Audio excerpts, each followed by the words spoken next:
برایم بهشتی، برایم چمن، بله بینظیری بهار انجمن، ولی از کنارت شدم دور من، تو هرگز گناه نداری وطن.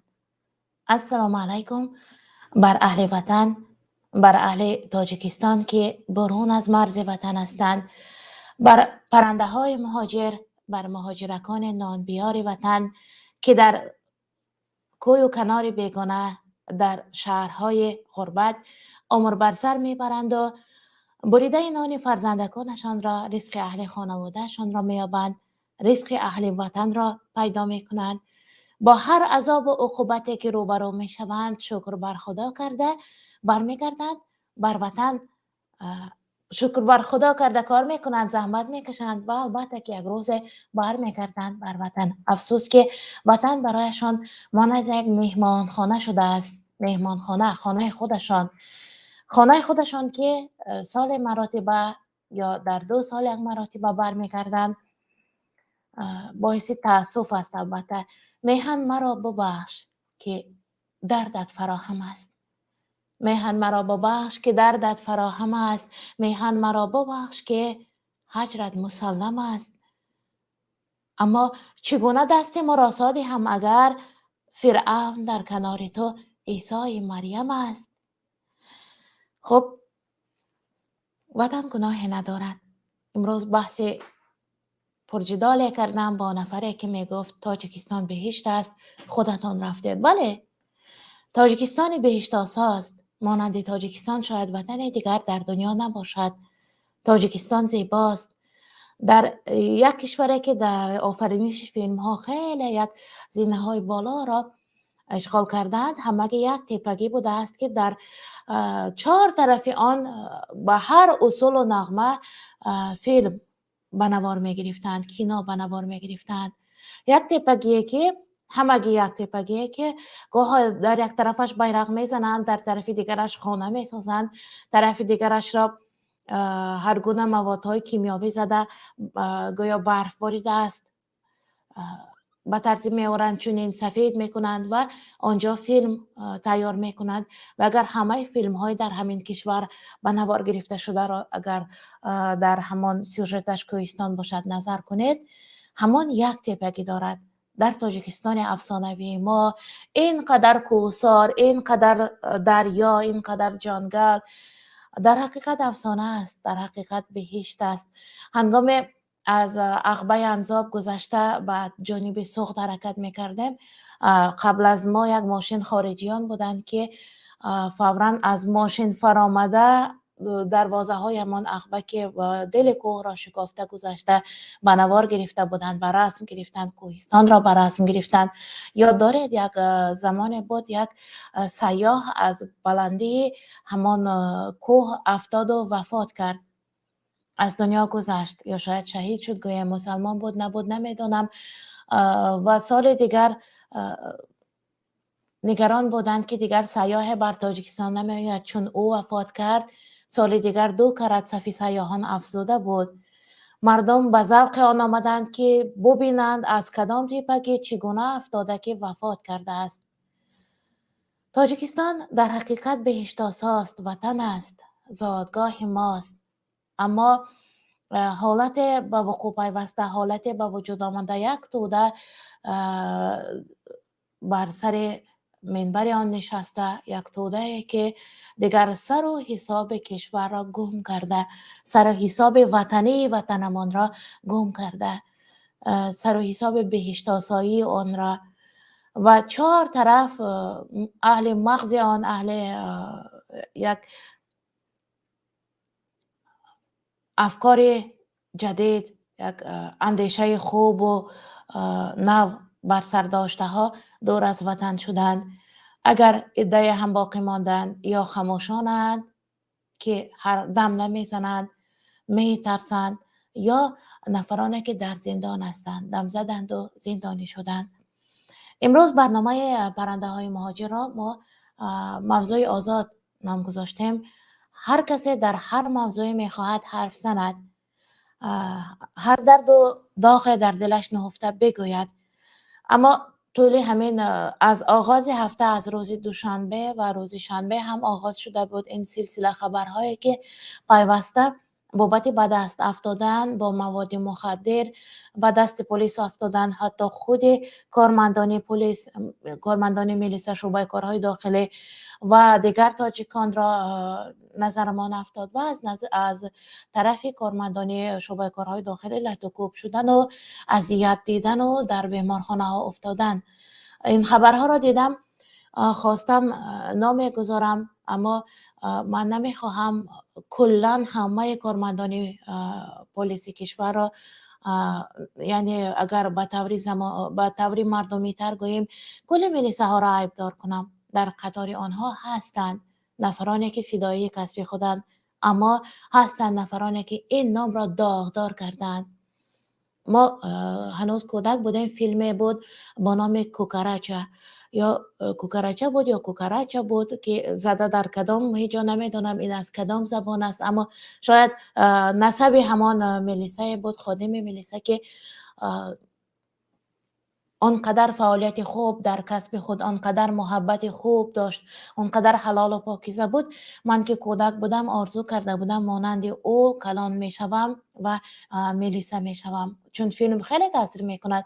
اما تا رفت وقتی که به وایم میرسیدم، من انا همین آرزو را کم کم کم کم از لوح خاطرم گرفتم میپرداختم، چون میدیدم که در اصل وای فیلم است و در زندگی رفتارهای حالتهای دیگرگون است. یک موضوع البته میبخشیم به این،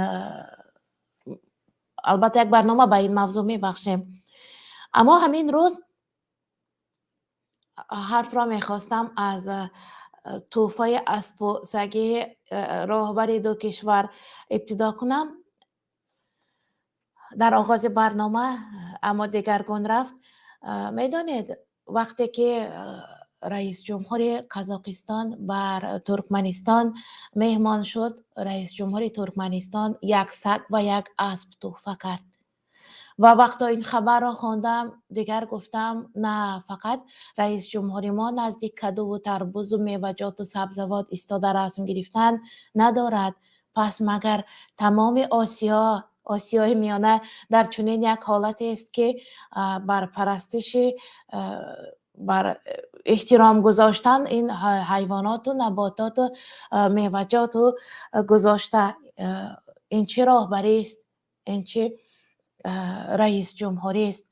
و مانند همین که یکی اسب و سگ تحفه کرده از خنده آور بود، وقتا بار دیگر وارد شبکه‌های خبررسان شدم، در شبکه‌های اجتماعی خبر خواندم که در منطقه نوای مسکوی نوای مسکو، اونجا مقابل مهاجران بیچاره با سگ‌ها با اسب‌ها رید، یعنی هجوم تشکیل کردند و تلگرام کانال ریادوفکا درباره این حالت خبر داده که پلیس از صبح 26 اکتبر از همین روز صبح سر کرده در منطقه ساسینسکای در نوای مسکو گفته عادت کردیم رید گسترده بر ضد مهاجران به راه انداخته است.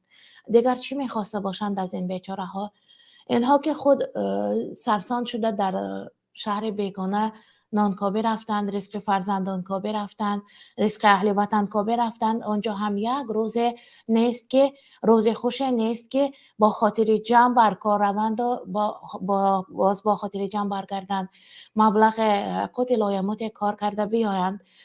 گفته می شود که در همین منطقه تنها شماره مهاجران رسما ثبت نام شده از 66,000 بیشتر است. 66,000 زیاد مهاجر در همین جایند و مقابل این مهاجران نخود در عصر 21 با سگ و با اسب مقابل اینها در فود سیتی، شاید در مسکو بوده ها میدانند، هجوم کنند، رید تشکیل کنند، آنها را چی تعقیب میکنند، سر میکنند یا اینکه با گفته مردمی.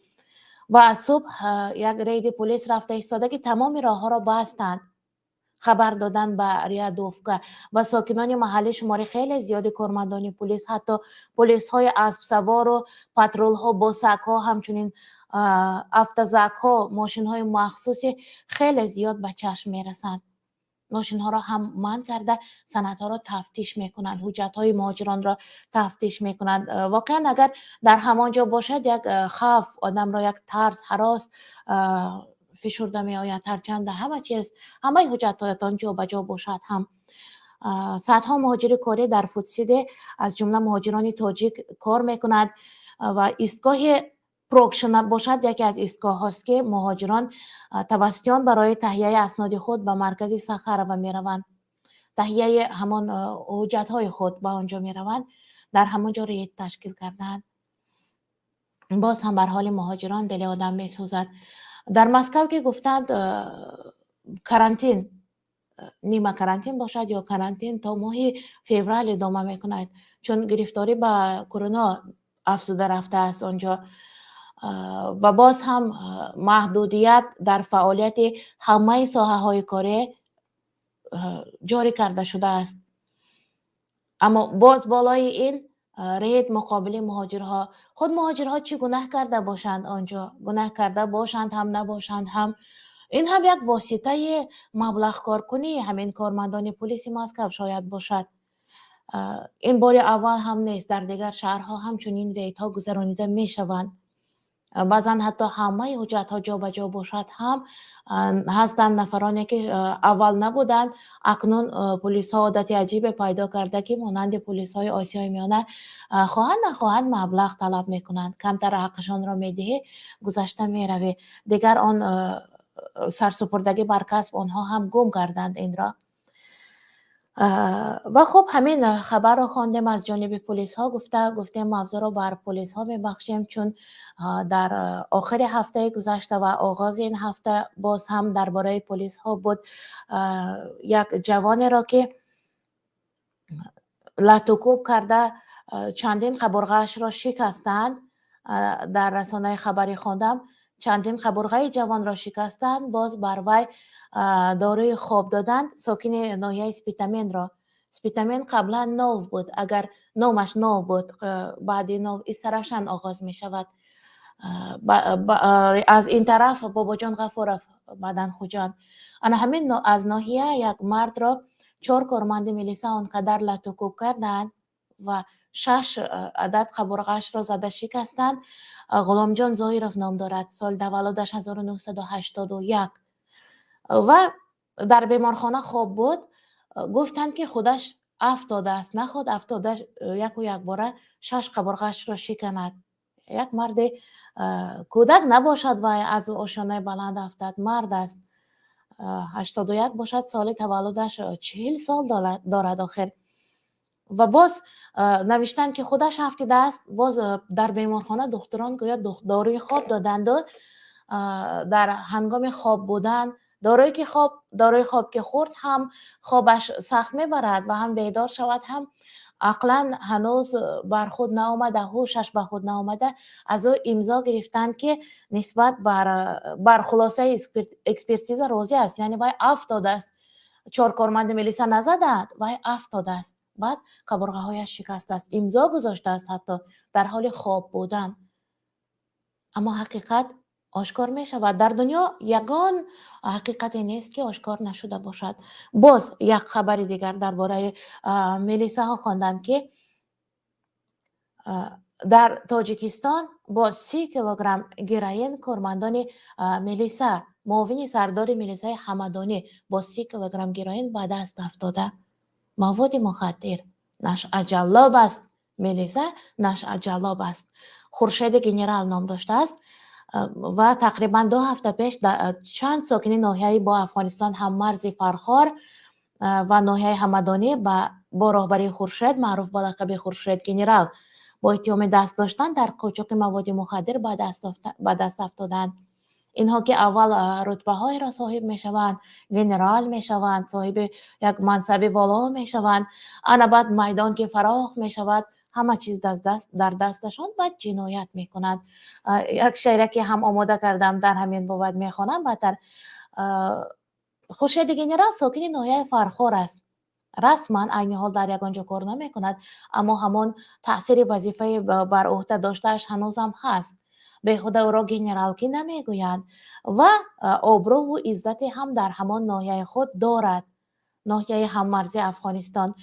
خدا میداند که اینها کی باز این کار را کرده گشتند. یک و یک باره با این کار به دست نمی افتند. یک بار جستی ملخک، دو بار جستی ملخک، یعنی یک بار، دو بار، سه بار، یک چند بار بود، بعداً به دست افتادند. شاید یگان نانخوری دیگر در همین جاده پیدا شد، در جاده نشه جلابی که اینش را از پیش پایش رفته بعد به خودش راه را فراختر میکند.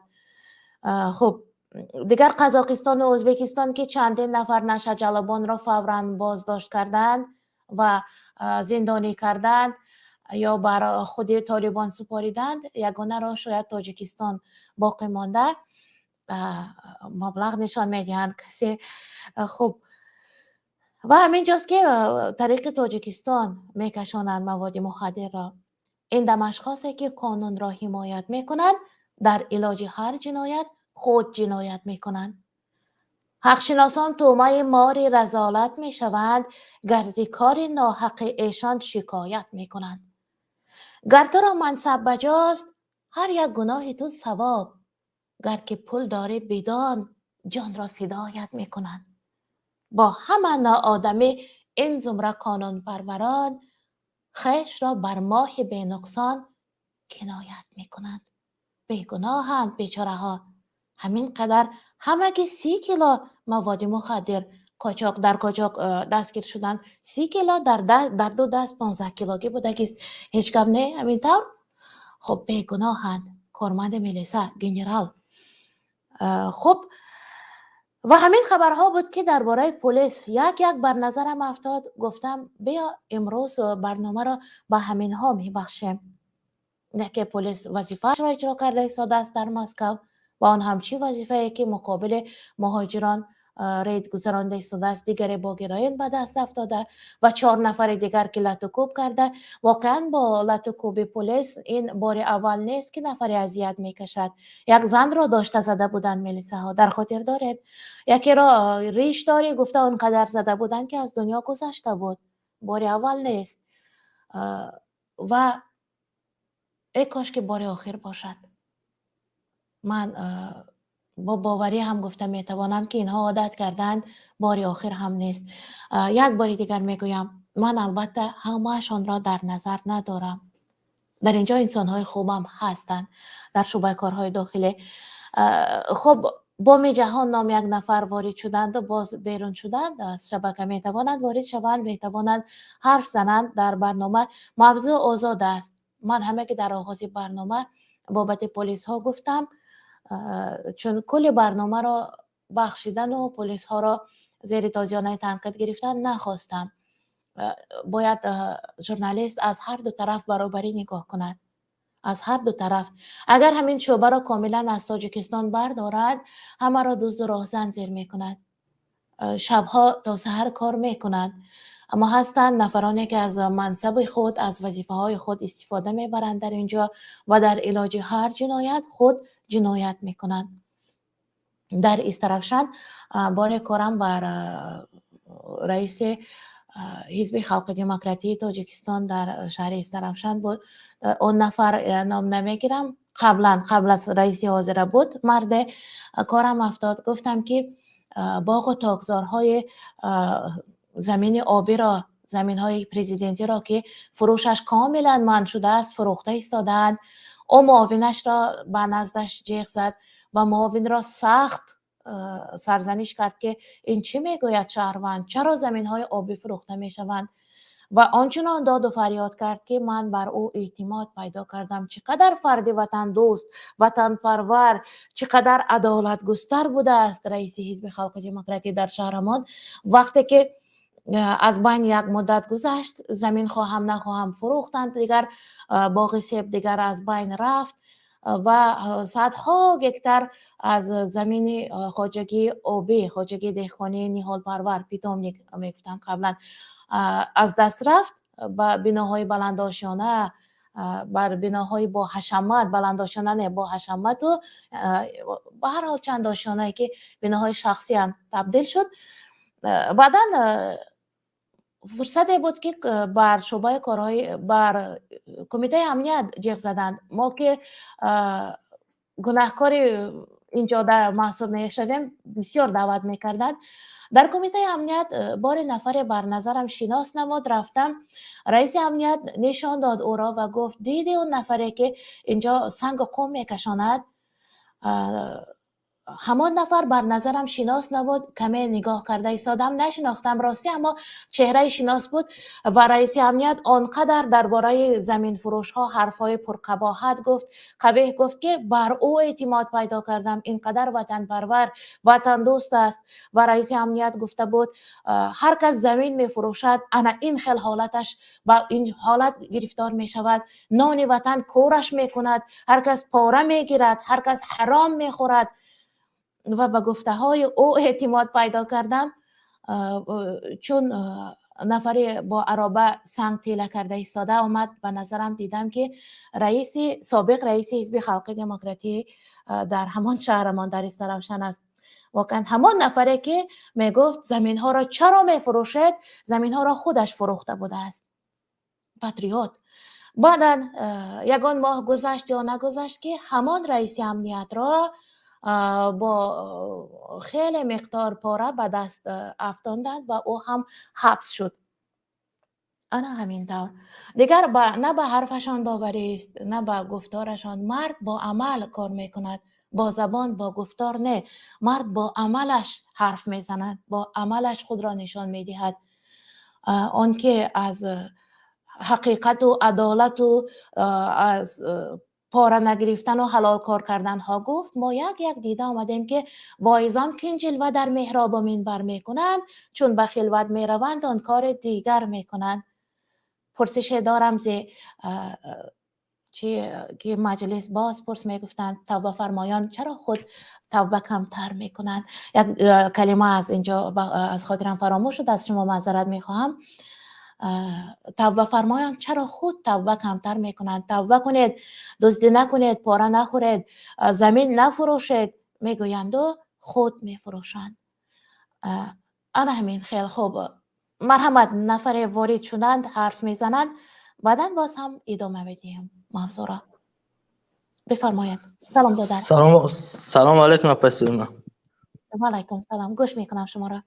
موضوع در برای چه پجان؟ موضوع آزاده است، چون در شبکه‌های اجتماعی همین هفته خیلی درباره پلیس شنیدم و همین روز عین حال خبری خواندم که یک شهروند ناحیه اسپیتامین را 4 میلیسه آنقدر داشته زدند که 6 قبرغه‌اش شکسته است. خواستم برای دفاع حقوق نفرانی که از دست میلیسه آزار میبینند موضوعی باشد، اما 100% نه. اینجا انسان‌های خوب هم هستند. هر موضوع مرحمت خیلی شانی است پجانه. بله ملیسا بسیار میشکنن و دمورا در برای سویت خواستم هم گفتم میکنم، چون موضوع آزاد است میتوانید درباره برخورد. در این تاجیکستان نه سوید او نه سپجان این از سومی سوید میتیم. همو سیمای پشتی خانه در رفتگان قشلاقا دمو استالبه همو استالبه را خدمو ایسون به خدمو سیما را علش میکنیم.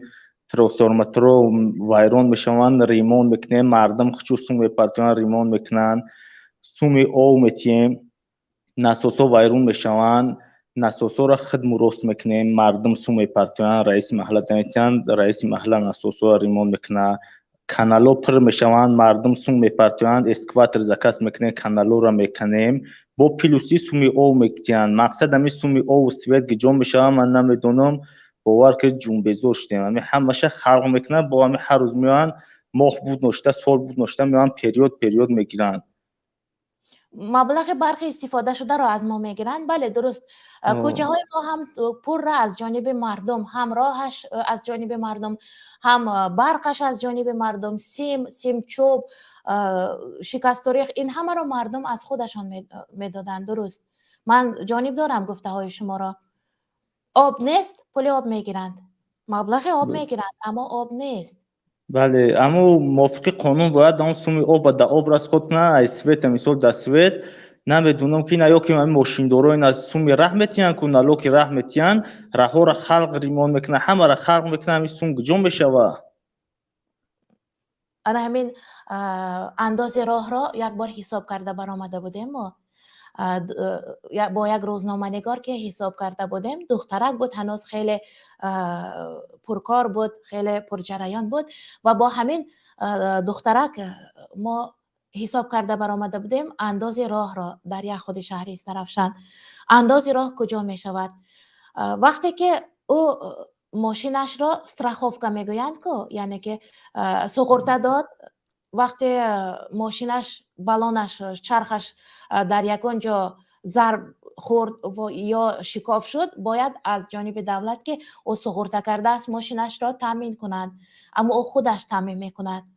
ягон бор аз давлат барои таъмири мошин, барои шикасту рехти мошин ягон ронанда маблағ намегирад, аммо вай мошинашро суғурта карда, аммо вай боз андози роҳ медиҳад. роҳҳо пасту печу хамо зиёд доранд ва аз ин сабаб садамаҳо ба вуҷуд меоянд аз сабаби ноҷории роҳҳо, аммо аз ҷониби давлат ягон дирҳам барои ронанда маблағ дода намешавад. дар ҳақиқат куҷо меравад андози роҳ? андози роҳ куҷо меравад? воқеан ин савол бояд бар кормандони мақомотҳо, бар мутасаддиёни соҳа бошад. бале апаҷон, бовар ки апаҷон хаста шидем аз дасти золимура. бо ба ҳамин қазал мусидам бо чопико мевроян мегӯян ватан тенҷа. охи тенҷи ватана ва ё дар чӣ мебинан? бовар ки хина мушкилие ба ҳамин сахта. бале, боз аллакай хомӯш кардани барқ оғоз шуда. бега свет гирун мешавад, гувлако дар кӯча уже чӣ менан, масалан как праздник, ранги праздник бори додувоя мегиранд, мегӯ ягон тӯй боша. як бор дар кадом як бозиҳои русӣ дар Русия гуфта буданд ки кадом кишвар аст ки ҳар рӯз 2 маротиба ид дорад ва Тоҷикистон гуфта буданд. дар хотир доред? Тоҷикистон ҳар субҳу ҳар шом барқ меояд, ид мекунанд. боиси таассуф аст. ид хуб аст, аммо агар ид бошад ки дар ҳақиқат арзандаи ҷашнгирӣ, иди тарихӣ бошад. додар мехоҳед як нафари дигарро қабул кунем? бале бале, албатта албатта. ҷаббор, шуморо гӯш мекунем. бифармоед. берун шуданд, афсӯс ки با جد و جهد وارد شدند. باز بعد با پایم یه چیز دیگر اهمیت داده باشه، این پیشکی مهاجران می اومدن، مثال در 6 ماه 7 ماه میگشتن به وطن میرفتن، باز ای سبب همین نرخ بالاروی و مقصد همین سومی بلیت نه قیمت دست ارد روغن، ای همین سبب نرخ و قیمت دیگه میان ایس پتین دیگه در 2 سال 3 سال این مهاجران اوج به وطن رفتن نمیتونن، بیسیون بشینن. بعد ای سبب همین بیسیو ایستادن، مثال بعضی مثال دخترای هستن خچوا قبیدن نمیتونن از راه میبرویند. اوجه دیگه همی حکومت ما فکر میکنم پجای فکر شخصی مای مثلا اسپیسال نمی چیز قیمت که اوردر روغن این پروداکتور قیمت که جمعی پتین قیمت بلیت قیمت همه چی قیمت شده. این مقصد نمیتونی دیگه در 6 ماه 7 ماه یا سال برای همی میان نمیجا 2 سال 3 سال بوکسواد میکنی که بعد مثال 4 تنگه کار کنی برای با خونتا. های بعضی به خدا خانم خچوا قبیدن نمیتونن از راه میفرویند. این لعنتی ها نمیدونم چی مقصد دارن. اگه مقصد یا معلومه که یا هم دین بردن یا هم زنای مهاجرا رو از راه برآوردن یا هم مقصد دارن. و واقعا اشاره کرده گذشته تاثیر فقط اقتصادی ندارد. بسیار ایستادن مهاجران در روسیه فقط اقتصادی نه، رواناً هم تاثیر خیلی بده دارد. مثلا هر قدر کودکان از پدر دور می شوند همین قدر مهر بیگانه می شود. کودکانی هستند که در 4-5 سال یک بار پدر می بینند، شاید از دیدن رسم پدر نشناسند هم. البته پجان کودکا به تربیت بشوند و خواهران مادرها زنها وقتی که مثال به کلانتر مونکنش دیگه در هر راه میره و بزه به وزباجا یا که همین جوانو خودشو 20 میشنن از سبب 20 ایستادن دیگه اوج ایران کم افرویان به و باز میشوند دست به حرومی میزنن. ما بله برای اهمیت میتیم اپاجان همین چیزا همین چی اهمیت میتیم کنیم. وقتای اخیر اوج دیگه مثلا پیش وقت می اومدیم 6 ماه تا یک سال دیر خود میکنیم میرفتیم، باز دیگه اوج در 2 سال 3 سال یا بر میتونی که برای مثال ما به خاطر یا آبودی میم 4 تنگه بریم یا جور آبود کنیم، نمیشود دیگه پاتین قیمت دکومنتاسیون قیمت نمیتونی دیگه زد رفته. بعد همین سبب یا همین جوانو بسیار از راه میبروین مقصد. درست دادر. و یک سبب دیگر هست آنجا در روسیه که زد و خورد بر عمل می آید بین جوانان، جنجال و خرخشه می کند. این هم یکی از سببهایش بر وطن کم رفتن. دیدار آشنا روح انسان را نوازش می کند. هر قدر با خویش و پیوندان ارتباط دارید همان قدر تسکین میابید، روحتان نوازش مییابد، شکر میکنید که شما تنها نیستید، در اطرافتان دستگیری هست. چون در مهاجرت این حالت احساس نمیشود و جوانان فرزندشان را یاد میکنند، همسرشان را یاد میکنند، مادر را نمیبینند، از این طرف گوشه زنگ میزنند بیا میگویند، یا مبلغ میگویند یا مبلغ ندارد مهاجر یا آمدن نمیتواند و از اینجاست که عصبهایش ترنگ میشوند و دیگر خودش خودداری کرده نمیتواند. میشود در آنجا جنجال ها که در شبکه‌های اجتماعی خوانده ایستادن بین مهاجران تاجیک بین خودشان برای جای سودا، برای کدام یک ماشین و دیگر چیز جنگ و جدال به وقوع پیوسته ایستاده است، نوشته ایستادند. درست تاثیر روانی بر انسانیت خیلی دارد این بسیار وقت دور بودن از خویش و تبار و از وطن، از پیوندان. درست میگوید. با در همین ظلم سیستم همین چوپالوسان میبرن وطن تنج میگن. آخه وطن تنج باشن مردم یه هفته در بالا کفل خوب میرن در ایرپورت 15-20 هزار تومان مردم بلیت گرفتن یه هفته در بالا کفل سونکاش وقتی در ایرپورت خوب کردن که اند ایمون تاجیکستان برویم تنج ای وطن تنج مردم میگریزن. با همین ملاد همین مچتو جماعت نمیره اپاجان همین مچتو جماعت نمیره به خدا قسم. امی یه حدیث ایکو امی حدیث رو سیگا با پجون خسته رنشیدیم. امی ملو بسیارش همی حدیث فقط میگن. امی طریقی یک حدیث در اسلام اومده باشه. یک جوان نزد پیغمبر خدا اومد گفت ای رسول الله میخواهم جهاد کنم. رسول الله گفتش که پدر مادر زنده‌اند. او جوان گفت از بله، گفت برا با پدر مادر خدمت که این بهتر از جهاد است. کدام مسجد جمعه میره همین حدیث میگن. اوکی دیگه همین یه حدیث در اسلام که آیت قرآن بخونه باور که همین حدیث در کن جمعه برای میگن با داخل شکرانه جناب یولی شکرانه نمیدونم باور که خستش نیاپا جون. اما بر جناب عالی شکرانه کردنش نمیدونم در حدیث هست یا نیست. حدیث اولی گفتهتان رو من هم شنیدم شاید. نه این حدیث هست من نمیگم نیست حدیث هست که مقصد همین حدیث بسیار ملون بگم برای که اگه مقصد برای هم پدر مادرات و خدمت کنه بگه اخی یک گپ چند پهلو داره چند معنی داره این حدیث اخی با هزار معنی داره و همین یک گپ دیگه همین گفتن میگیرن که مقصد هجرت نکنه جهاد نکنه بره پدر مادرات و خدمت کنه بگرده. پدر مادر بله خدمت کردن هست پجانه که وقتی در برابر او جهاد در حالت دینی خدا پایمال شود قرآن پایمال شود وقتی پیغمبر خدا میگه محبت من اگر در دل مثال بندد ای پدر مادرت به نباشه ایمانت ضعیفه یا این طریق چیزا فکر نمینن خیلی گزیچه میخونند ای روی همون گزید میخونند جمعه را ای روی گزید منبری حکومت درست دیگر مسجد منبری حکومت شده همین طور آنچه از حکومت ورقه های زیاد میدهند از مسجد باید آنها را خوانند و اگر نخواندند از امام خطیبی خالی میشوند نفر دیگر میآید سر منصب. این حالت هم خیلی مشاهده میشد و میشود هم. خب برنامه را ادامه میدیم. بسیار تشکر در برای شما که فکرهای خود را در گفته گذاشتید. مسجد منبر ذکر یگانه است، خدا یگانه است و از آنجا با پیشوا بر جناب عالیشان شکرانه گفتن و او را تعریف و ثنا گفتن. او که پیامبر نیست، او که خدا نیست، خدا توبه کردیم و با او شکر گزاری کردن و او را تعریف و ثنا کردن از منبر مسجد هرگز از روی قانون دین هم نیست، از روی قانون انسانیگری هم نیست. خب قوه و روشنایی چه حرف زیبایه. قوه و روشنایی. سلام علیکم. و علیکم سلام دریا برادر، خوش آمدید به برنامه. سلامت باشید.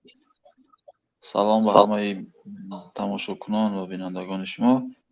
خاطر رسان کردنی هستم که در این شبها روزهایی که سرد هست، یعنی قوای برق خیلی هم کم به ساکنان منطقه های اطراف داده می شود، یعنی منطقه های اطراف دوشنبه.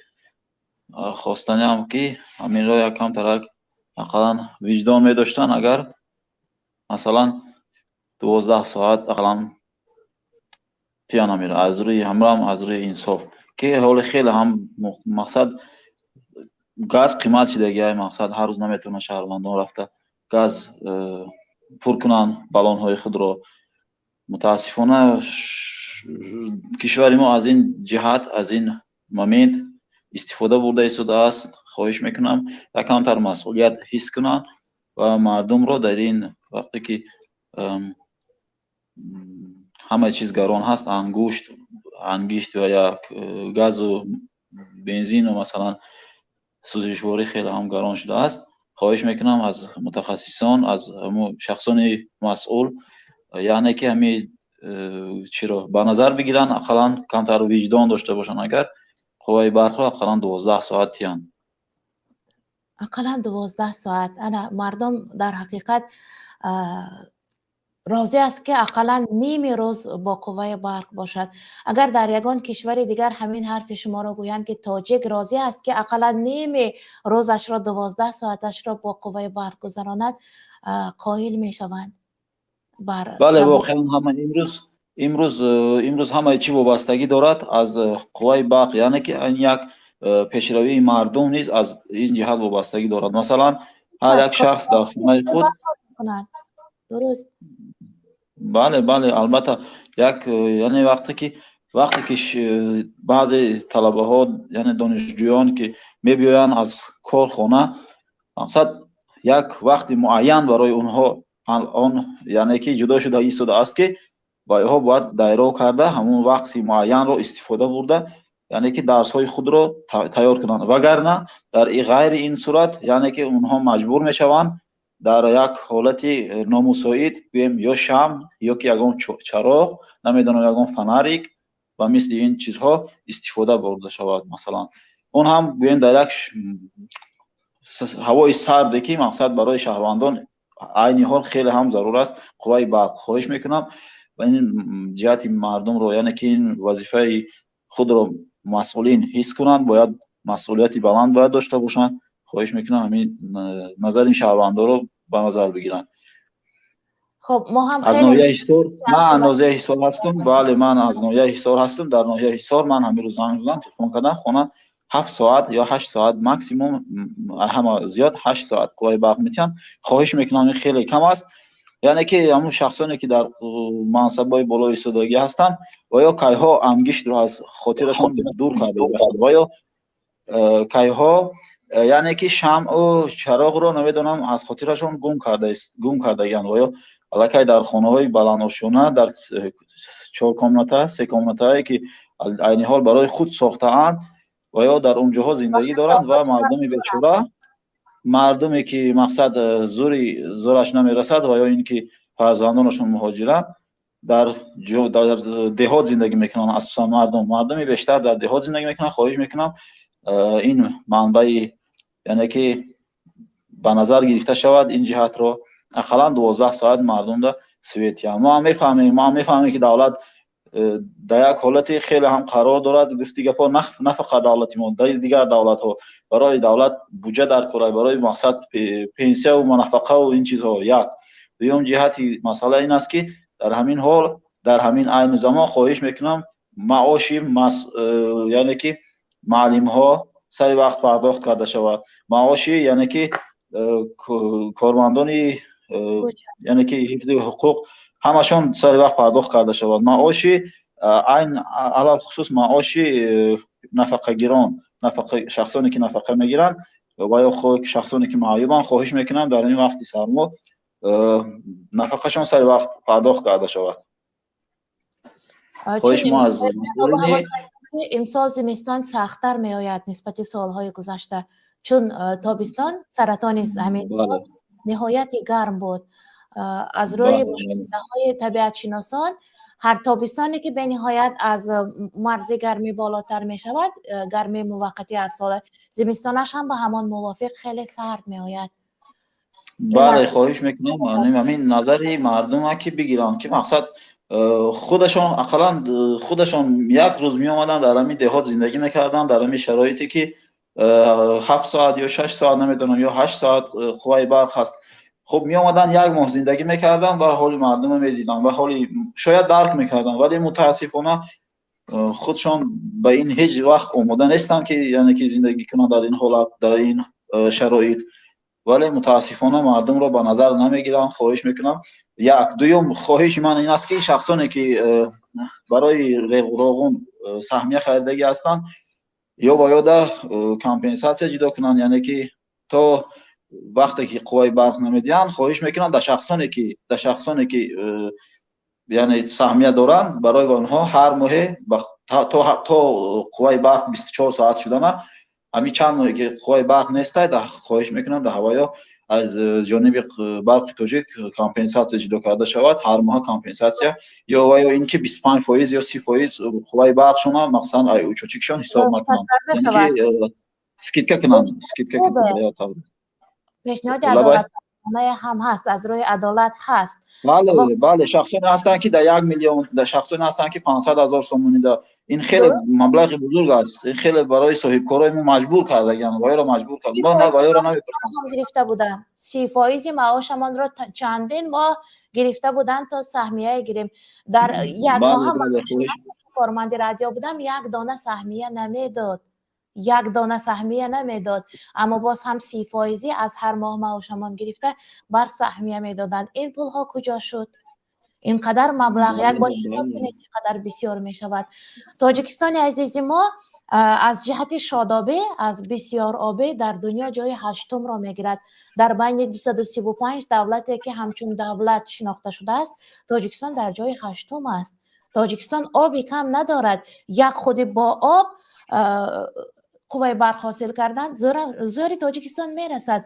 اما سبب چی باشد؟ باز عالمان بیشتر میدانند سبب چی باشد. یا شاید برق رسنده و بسنده برای اهالی نمیدهند، میفروشند. گپ شما را اگر نبرم سبب همین است که بی‌مسئولیتی، بی‌طرفی یعنی که مردم وقتی میبینن مردم حق خود رو دعوا نمیکنن، حق خود رو طلب نمیکنن و به نزد اداره های دولتی بسیار نمیروند، جمع نمیشوند، تظاهرات نمیکنند، این یک شانس برای اونها میشود که بی‌مسئولیتی خود را زیادتر و تنبلی کنند و یا نمیدونم با یک جهت دیگر. خب به هر حال این یک یعنی برای وظیفه دارای ما، برای مسئولین ما همچون عادت شده است که مقصد بی‌مسئولیتی زیاد کنند. در شرورا یعنی در جماعت شرورا در طرف ارتبوز میگن یک جای خانه نو تقسیم کرده اونجا خوبه نه. بله. اونجا تماما آب نیست. همون دهه ده همه دهه کلانترین در تاجیکستان شاید همون دهه باشد در ناحیه حصار عموما آب نیست. مردم عموما آب ندارد. فقط ماشین، فقط همون ماشین دو ماشینی که هست نوای ماشین ها تامین میکنن برای مردم آبی که خوردنی خواب باشد خود چیز یک تونش 40 50 60 سومون یک تن آب میخرن مردم تا هم یک هفته نگاه میکنن.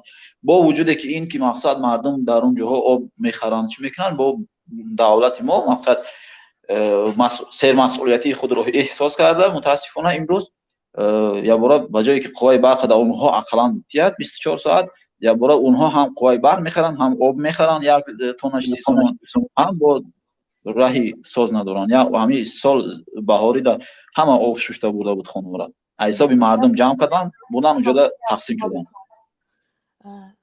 شرارا از آن داریم که در تعلیق زمین لرزه شدید شده بود و یارچ کنده شده بالای دهه را پوشیده بود. خداوند آن روزها را هرگز دیگر نشان ندهد.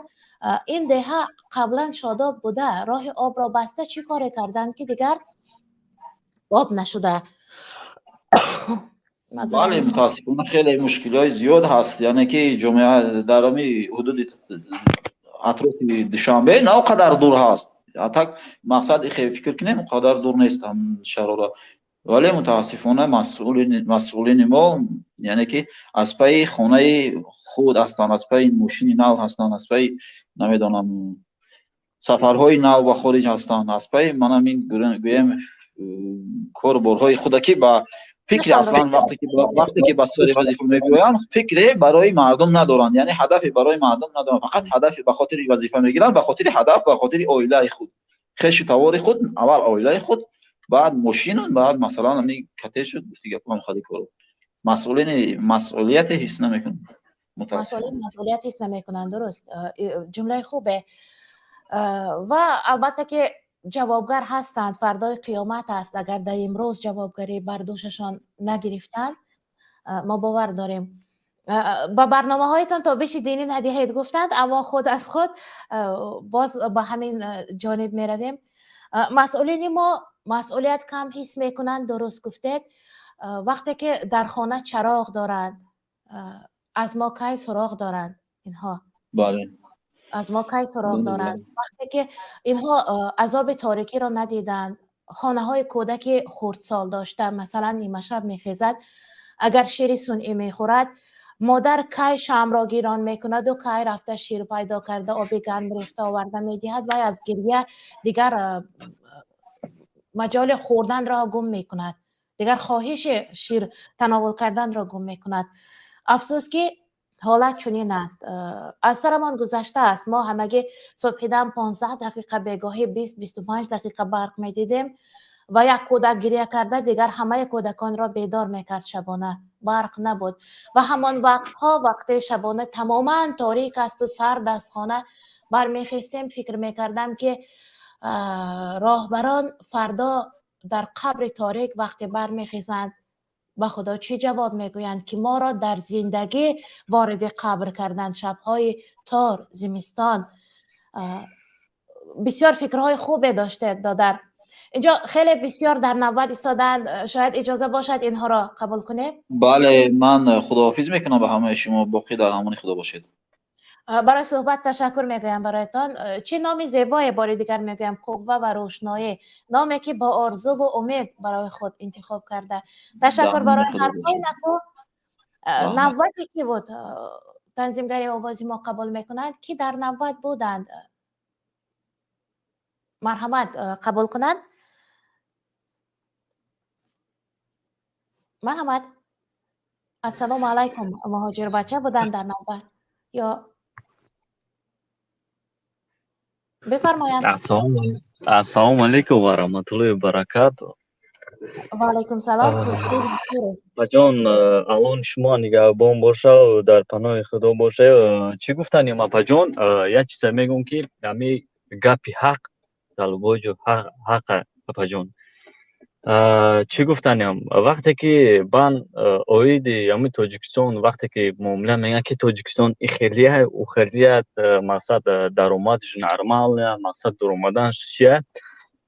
چی گفتنیم وقتی که من در تاجیکستان بودم دیگه بوره که من برنامه شما میدارم گپ میزدم، اگر در یادتون باشه برای سطر یک بار دور اومده بودم گپ زده بودم. نه دیگه بوره که من در اومدم گپ زده استم. недавно من تاجیکستان رفته بودم، اومده بودم، مرا برای یک لایک موندنم مرا زدم. برای یک لایک که من در یادتون مونده بودم مرا زده بودن. من پرسیدم که شما برای چی مرا میزنه بیهوده؟ میگه که شما در همه گروه داخل میشه، گروه 24 داخل میشه. گفتم الله جزات من بده. نه که من گفتم گپی حق طلباج حق، من چیز نیپرال نگاه زدم، مرا الله خودش میدونه. یک خدا درونگه که یک هفته ایستادم، حسام آمدم مسکو. آمدم که گفتن که کراچی خونه رفتن زایلی نویسن، ایست نویسن، غم دادیسن ده. با من گفتم که یا اکر دیگه کار ندارن کمی کمبغل در جای بیان کمبغل میجفن ده. اونجا نه آزاد است، اندیشه و نه بیان آزاد است، نه سخن آزاد است. یگان چیز در تاجیکستان آزادی نیست، هرچند دموکراسی نام دارد. برای یک لایک. اما برای اینقدر نشأه جلابی و پاره‌خوری و اینقدر در سر منبر دروغ گفتن ها و وعده های پا در هوا دادن و اجرا نکردن ها یگان کس حبس نمی شود. سرقانون بالاترین قانون است، قانون اساسی است. این را با اخنامه ملت هم گفته بودند. قانونهای سرقانون را میشکنند در سر منبر بوده ها، در سر دولت راهبر بوده ها هم، اما آنها به جوابگیری کشیده نمی شود. همگی یک چیزی که مقبولتان هست و لایک میگذارید، زیر کنسرت قدم قربان لایک گذارید، یگان کس حبس نمی کند. هرچند به ترتیبی هست اونجا، فرهنگ کاستگی هست آنجا، اما یگان کس جوابگیری نمی کشد. یک چیز دیگه پجود من گفتم اومدم که دور اومدم بخشیده مرحمت недавно گفتن که سویت کشی سر شده سویت خزونده نقشه خزونده دیگه دولت سویت دوده سای خیتوی سویت دوده سای گسی روغونه که میگن که سهمیه وقتی که بود یا 3 سال پیش 4 سال پیش خدا درون نکنه был که کمی سهمیه نگیره штрафش менем ماشین دن میگشن سهمیه نگیره штраф менем правот میگیره اشکال که پول سهمیه را همه جمع کردن ایس زنان اون سودا خلق بیچاره فکرش که ما همه کار کنم باید سهمیه بگیرم که در پیش مقصد کمبغالان نونی خوردن ندارن نه که سهمیه گرفتگن دیدگی نونی خوردن ندارن سهمیه گرفتگن اوای زستاید منن که تو باید سهمیه بگیری تو باید پلی آب تو باید خیلی کنی زستاید منن نه که خلق بیچاره چیه فکری زن فرزند مادرش میگن دموکرات میگن کو دموکراتیا دموکراتیا نیست دموکرات میگن کو دموکراتیا ساتر دا نمونیم گردیم ایشتا نمونیم بگردیم و ایشتا نمونیم بگردیم کو دموکراتیا اینه طرفوی مسکو ایست اوست دموکراتیا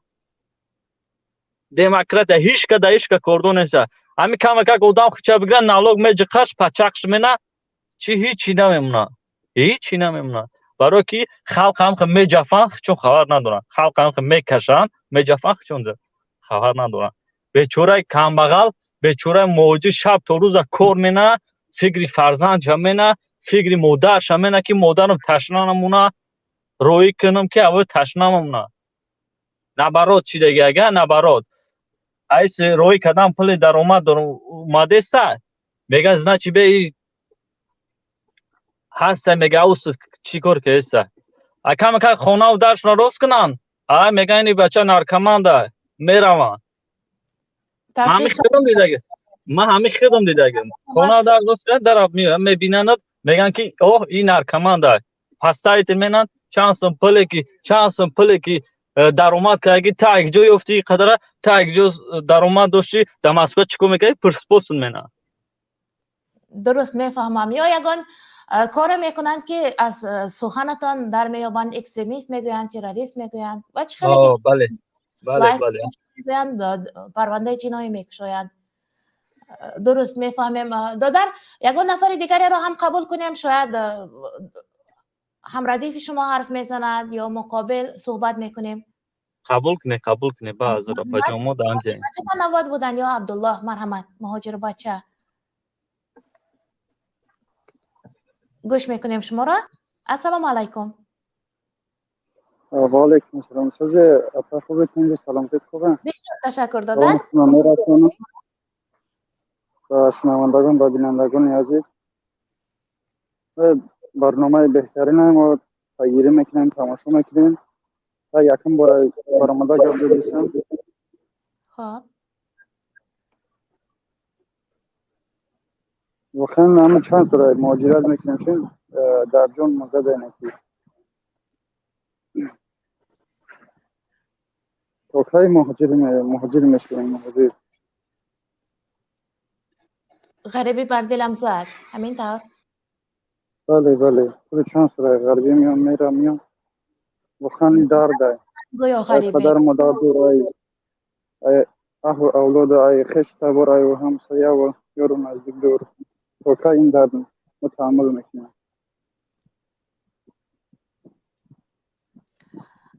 واقعا دشوار است، اما مجبور است خلق تاجیک، مجبوری چنین حالت در کنجک راه است.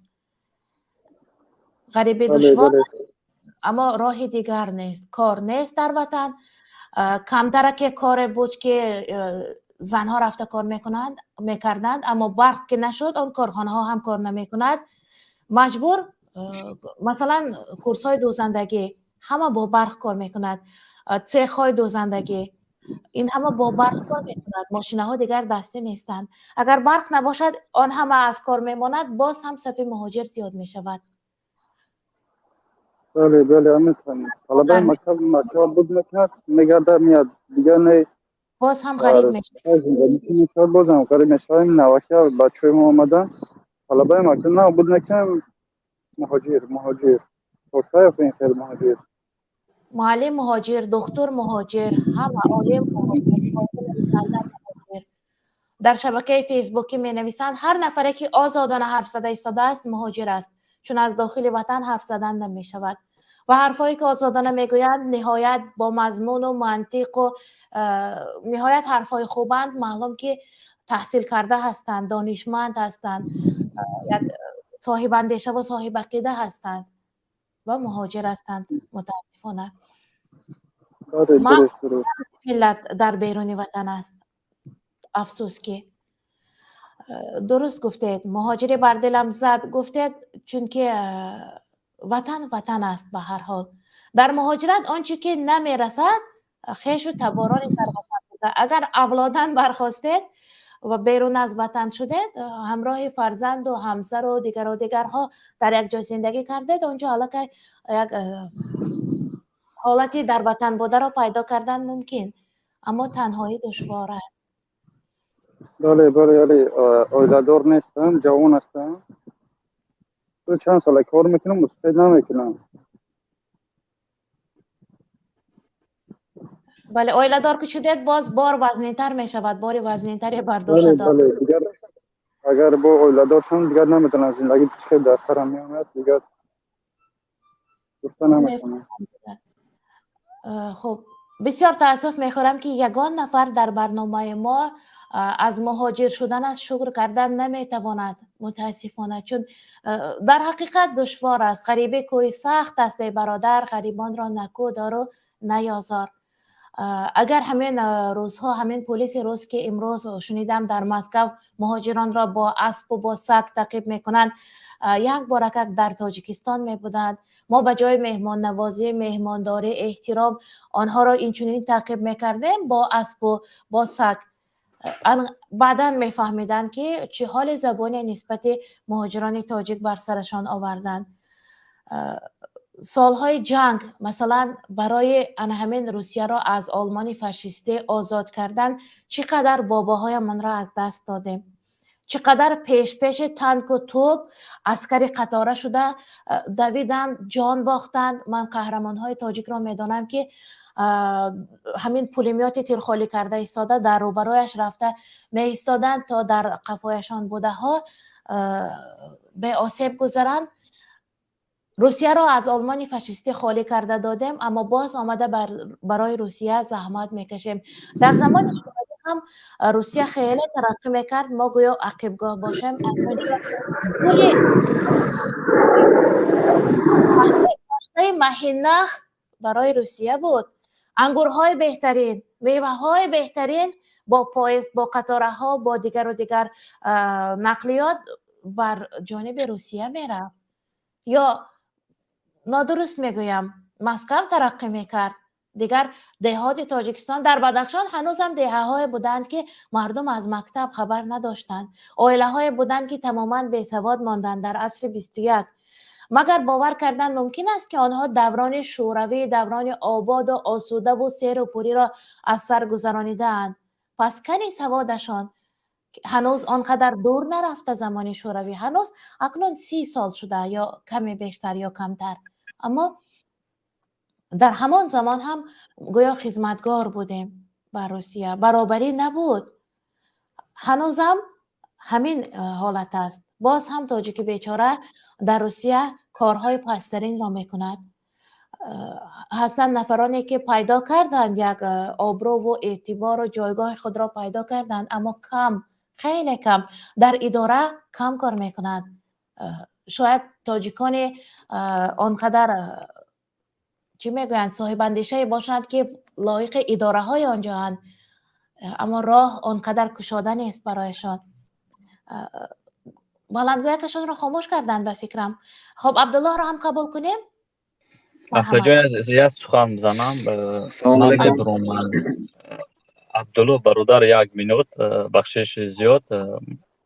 اپا جان من میبرم برقی درمانی خدا باشد. مروسیگه باید ایشاو یک برادر دنیا گذشته نمیشاو چند پیشید ما باید ایرپورت برم روسیگه تاکسیم ایرپورت ببرم شم گسیلش کنیم بگیریم رویش کنیم خونه شم روان خدا جوش جانت کنم. من میرم اپا جان انشالله خدا روز باشه با هفته دیگه با گیران کده با میدرم میفرد و با چخچق منه. تشکر دادر، تشکر که در خدمت مردم هستید. متاسفانه بینید که در روسیه در خدمت تاکسی هستند، نقلیات میرانند و مرده هموطن را بر فرودگاه میبرند. این چه روزی سخت است که به مهاجرت نانکابه میرود. خیلی گفتیم به پا رفت و به سر آمد مهاجر. در یک برنامه داشتیم که پای روان گسیل میکند مادر بیچاره، از کجا میداند که دیگر به سرش میارند، بر تابوت بار کرده میبیارند.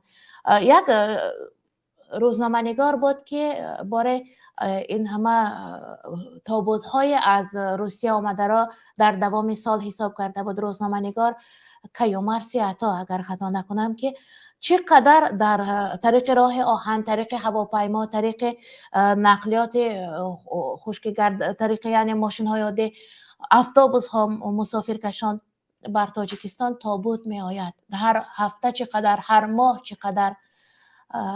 هم تو گفته گذاشتن با سندها، فکت و رقم ها این آسان، گفته گذاشتنش آسان است، اما تحمل کردن، تصور کردن درد همان اهل خانواده این تابوتی آمده را، در میتی در تابوت بوده را، دردشان را احساس کردن نهایت جانگداز است. یک بار خودتان در تن خودتان اندیشیده بینید چقدر جان انسان میسوزد. اما افسوس که راهبران این را درک نمی کنند. شاید هستند احیانا که درک می کنند، اما از دستشان یگان چیز نمی آید. حکم از بالا دیگرگون است. خب عبدالله قبول میکنیم؟ مرحمت دادر، معذرت میخوام خیلی فرصت وقت. و علیکم سلام. السلام علیکم اپا جان، شما ناز هستید، اینجا هستید، بسیار برنامه خوب کردید. وابسته به مهاجر گپ زدید، وابسته به مکتب گپ زدید. خب البته اپا جان فکر میکنم در هم دولت مهاجر است. خود روسیه که یکی از دولت‌های ترقی کرده است، این نیز مهاجر دارد. در گرمانیا، در فرانسه، در پاریس، در تمام دولت‌ها عموما مهاجر است. لیکن چی باشد که شما همه چیزا را نادیده میگیرید. نه تاجیکستان نه، ما تاجیکستان دولت یک جنگ زده بودیم. من گپم بود میکنم با شما را گوش میکنم اپا جان. ما یک دولت جنگ زده بودیم، ما ایقا آباد کردیم، ایقا ساختمان ها شد، ایقا آبادی ها شد. چرا یک بار از آبادی گپ نمیزنید؟ از آبادی میگوییم، گفتیم. من در آغاز برنامه هنوز گفتم که هستند انسان یک بار از تینجی دولت نمیگین، یک بار از آرامی دولت نمیگین، یک بار از مؤسسه و تعلیمات نمیگین. باز قید کردن در بدخشان در دوره استقلالت هم تمام منطقه بدخشان با برق و با مکتبای زمانوی تامین شده است. شما این چیزا را به نظر بگیرین که فرزندای شما، خیش تباران شما به فکری دروغ شما را میبینن، ای شما رو میگردونن. افکار دروغ تحلیل را درست کنید، برای آرامی جامعه سهمگذار باشید. اپا شما زن هستید، تربیتگر نسل نورس هستید، ای شما فرزند به دنیا اومد. خب دادر جان، اکنون گوش کنید. من در تاجیکستان کارمند رادیو بودم. من آنقدر حرف در وصف وطنم گفتم، در آغاز امروزه برنامه هم گفتم. در رادیو میدانید سبب تأسیس رادیوی ما این گسترش تبلیغ زبان تاجیکی ما بود، چون تاجیکان برون مرزی هم گوشرسی بر برنامه های ما داشتند. و طریق رادیو ما مثنوی عرفان بیدل را میخواندیم که یگان رادیوی وطن این اقدام را نکرده. ما عبدالله انصاری را میخواندیم، مثنوی جلال الدین رومی را میخواندیم، اما این همه را منع کردند. برنامه داشتیم چشمه صاف بود، تربیوی بود، منع کردند.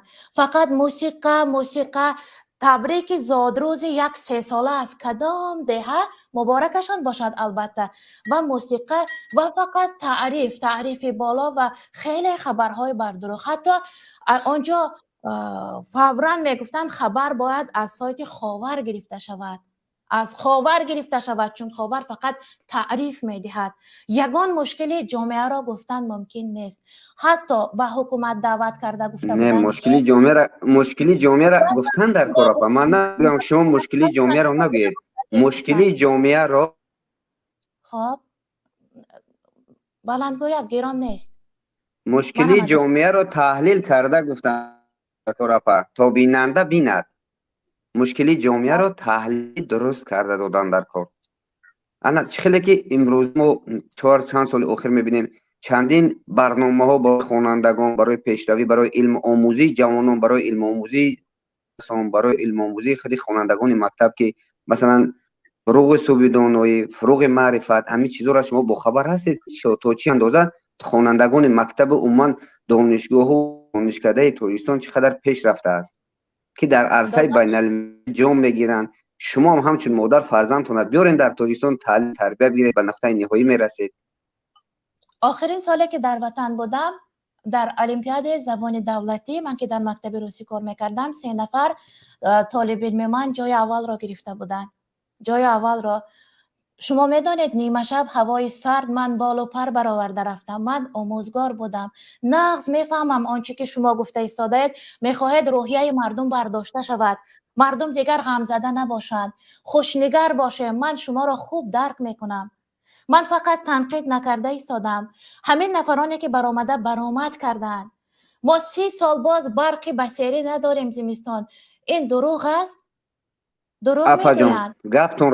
گپتون درست نه که ما باید همین را به نوبت بگیریم که ما از سال دوره حکومت شوروی یک دولت ابرقدرت بود، روغون ساختن نتونست. نه ما با ناخون با دست با همین ساختیم. ما باید شکرانه کنیم. پیش از همه که ما جنگ برادرکش داشتیم، همین تین شد.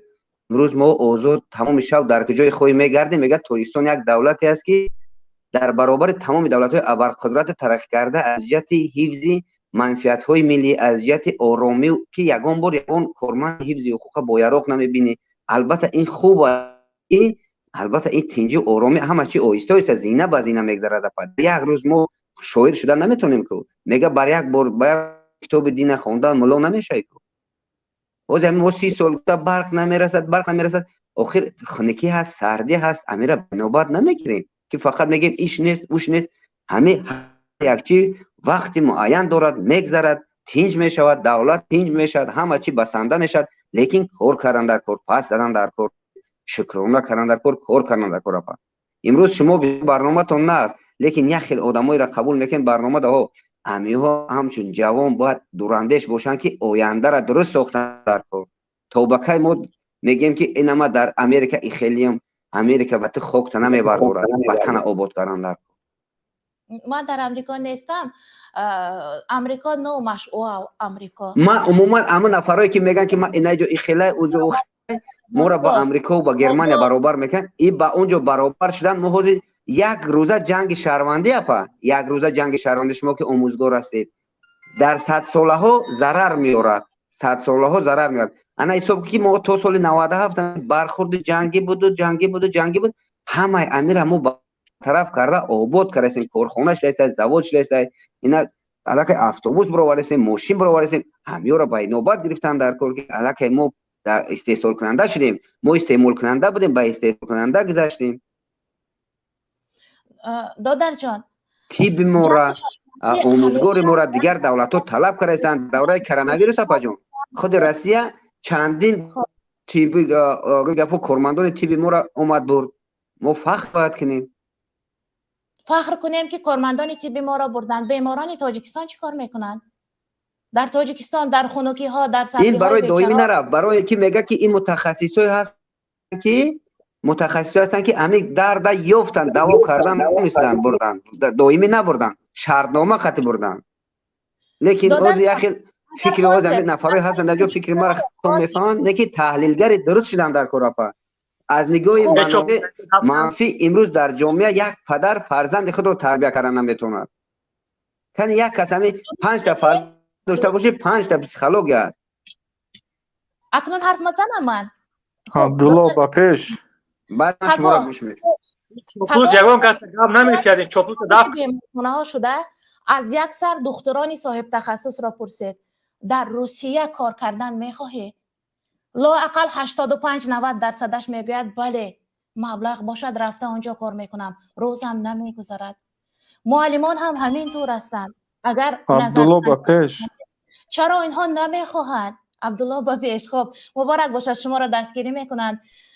باید روزنامه‌نگار مثل نه من دستگیری نکنم من چیزی میخوام که برای دولت ملت منفعت باشد روز ای دیگه استودا چوپلوس میگیم این خیل میگیم یه به مفکورگی به مدنیتی به سوادی به عقلی ما هست ما باید مدنیت قد دیگه بزنیم برای دولت ملت غمخور باشیم نه اینکه نه سلیمان که این چوپ صدف کنه عقل و فراست داشته باشه که خیلی گپ نمیزنی با تو من چه دولت میسازم که من کفای تو برم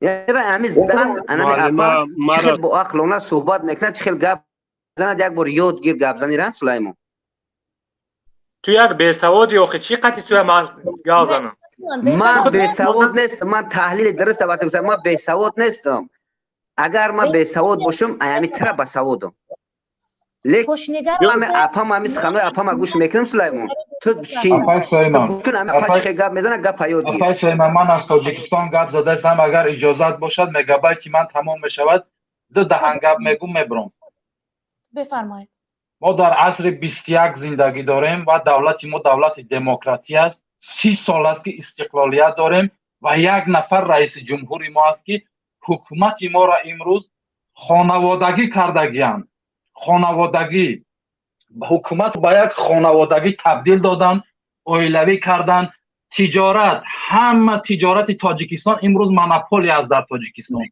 از دست شرکت فراز مردم بدات آمدگی است یک دندان تا کندنی میره پیش وقت دندان تا اگر در 10 یا 15 سومون میکندی حاضر عین حال یک دندان تا کندن از 90 سومانی زیاد رسخود میکنه که یک دندان تا بکنی این شرکت فراز بلا بر سر مردم تاجیک شد صاحب شرکت فراز داماد رحمانوف است داماد رحمانوف و دولت ما دولت دموکراتی است این از یاد نبرار برادر عبدالله باید رئیس جمهور باید که بعد از دوم همون انتخاب شدگیش حق نداشت که رئیس جمهور شود دوم بار خودش در انتخابات بگذارد اما با این دپوتات هایی که ما داریم مردم ملت نمیشناسد اونا را گویا که او را مردم انتخاب کرد پیشوای ملت رو نمیدانم اساسگذار و فلان و بیسمتان یگان نفر اونا پیشوای ملت انتخاب نکرد غیر از 4 دپوتاتی که ملت مردم اونا را نمیشناسد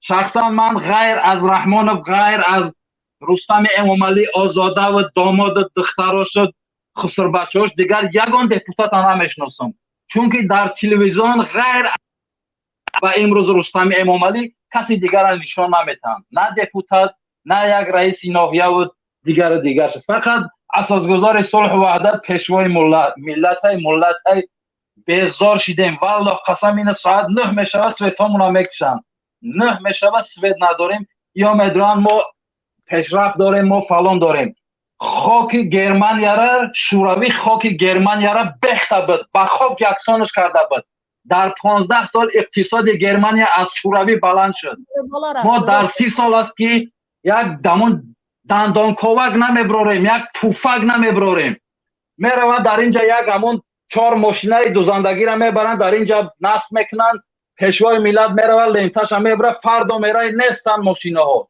با در دیگه جا میبرند استانوف کشان میکنند همه دروغ فسق و فساد پارگیری رشوه‌گیری همه کاروپسیا یک رئیس جماعت حتی رئیس جماعت تا 20 سومانش نت یک حجت پادپیس نمیگذارد رئیس جماعت با خدا قسم یا میدونن ای پیشروی و ای کی چی گپ میزنن ما جنگ بود فلان بود بیسمدان بود اگر مثل ما همون نمیسا هم میگفتن که جنگ به سال 41 و 45 حال نمیسون مرسدس نداشتن، یک نفر هم مثل ما پیشوا انتخاب میکردن، نه مرسدس میبروردن، نه BMW، نه فولکس واگن دیگرش هم پیشوا میپرسیدن میگشتن مثل ما مردم تاجیک.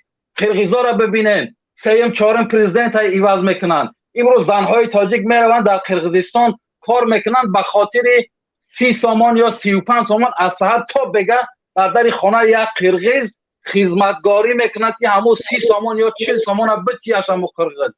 شما میدروین از پیشرفت گپ میزنید. کدام پیشرفته که فقط شما میبینیش کورا، ما بیناها نمیبینیم اون پیشرفته. خب مرحمت اکنون نسیم دولتov نسیم دولتov من شما را گوش کردم. بله الو نسیم دولتov کسر گپ که میگم تمامش آمد در تاجیکستان. ما هم در تاجیکستان وقتی قرقیز محکمه چی با دروغ میگوی؟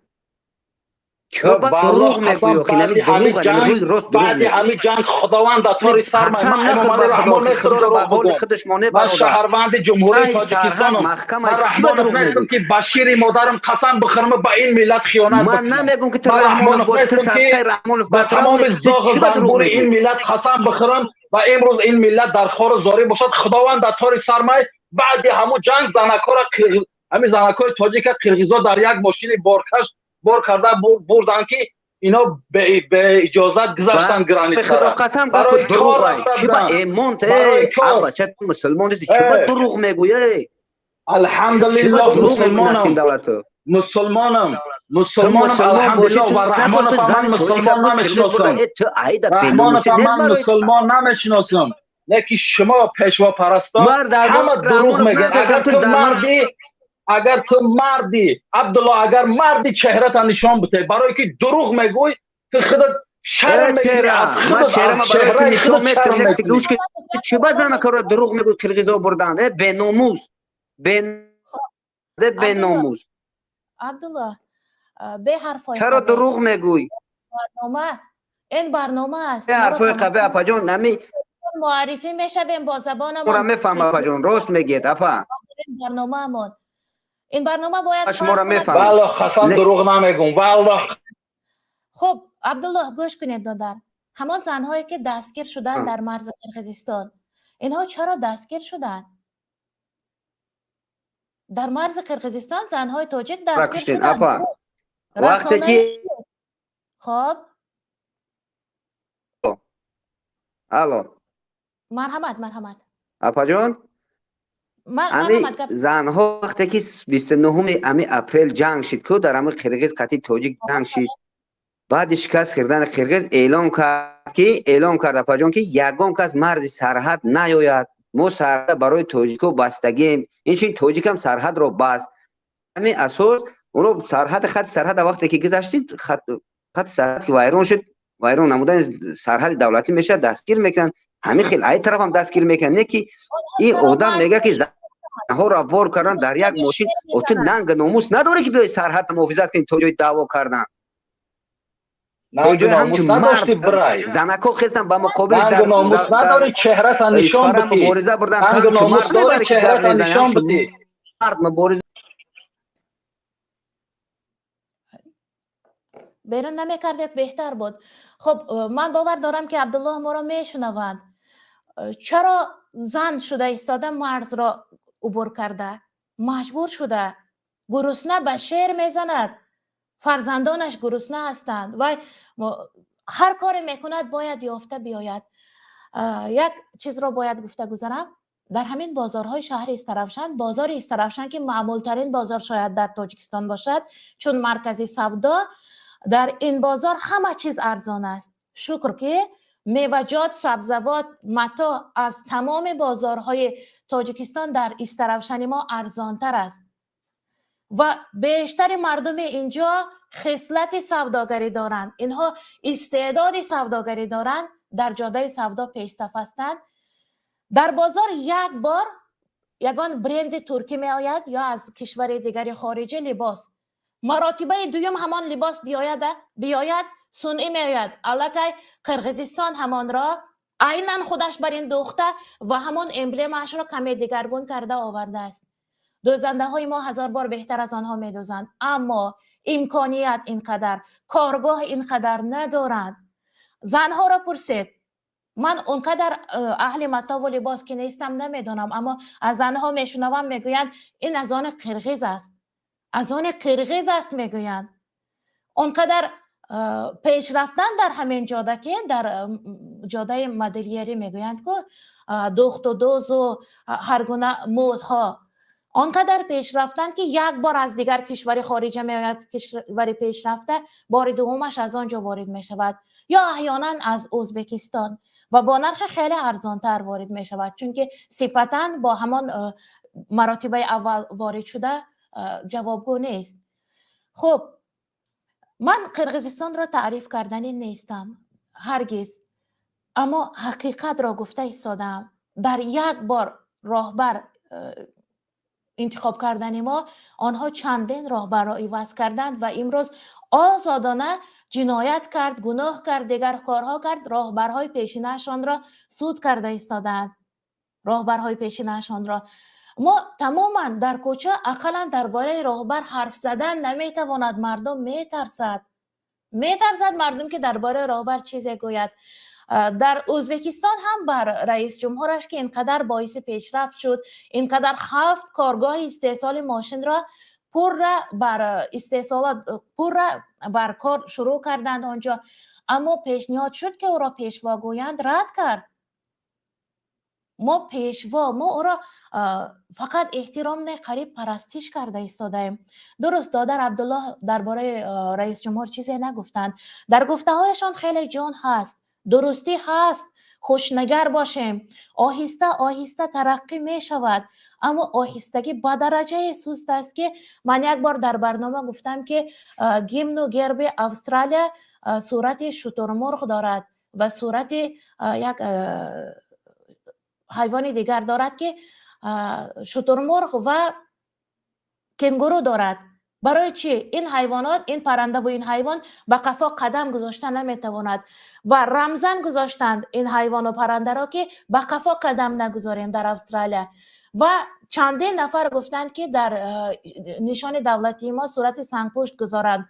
ما به صورت سنگپشت پیش رفته ایستادیم. یک زمان اسکندر مقدونی بر آسیای میانه هجوم کرده بوده است. میگویند که در همان مختپه استرافشان یاردار شده بوده است، چون بدخشان رفته بلندی های کوه پامیر را دیده، گفته است که بر آخر دنیا رسیده توانستم، من آخر دنیا را یافتم. اسکندر مقدونی. اکنون طول اینقدر سالها ما همان جنگ اسکندر مقدونی، اسکندر نبیاید شد، بگذار گرسنه مانی، تشنه مانی، برق نباشد، شم چیزی نباشد، اسکندر نبیاید، جنگ نشود شد. گفتن نشستیم که گفتن که در زمان شوروی گیس ساخته نتوانستیم، نیروگاه برق آبی ساخته نتوانستیم، شکر استقلالت که ساختیم. در زمان شوروی آیا نیاز بر همان نیروگاه برقی بود؟ نیاز بود در زمان شوروی. من کودک بودم، کودکیم در زمان شوروی گذشته. من در خاطر ندارم که برق خاموش میشد یا نمیشد. عموما نمیدانستم وای برق از کجا می آمد. ما کودک بودیم، نمیدانستیم آرد از کجا می آید، نان از کجا می آید، چند پول است، کی میپزد، کی میزد، ما نمیدانستیم، پور بود. اما امروز کودک بیچاره نرخ آرد قیمت شده است، با یکدیگر میگوید.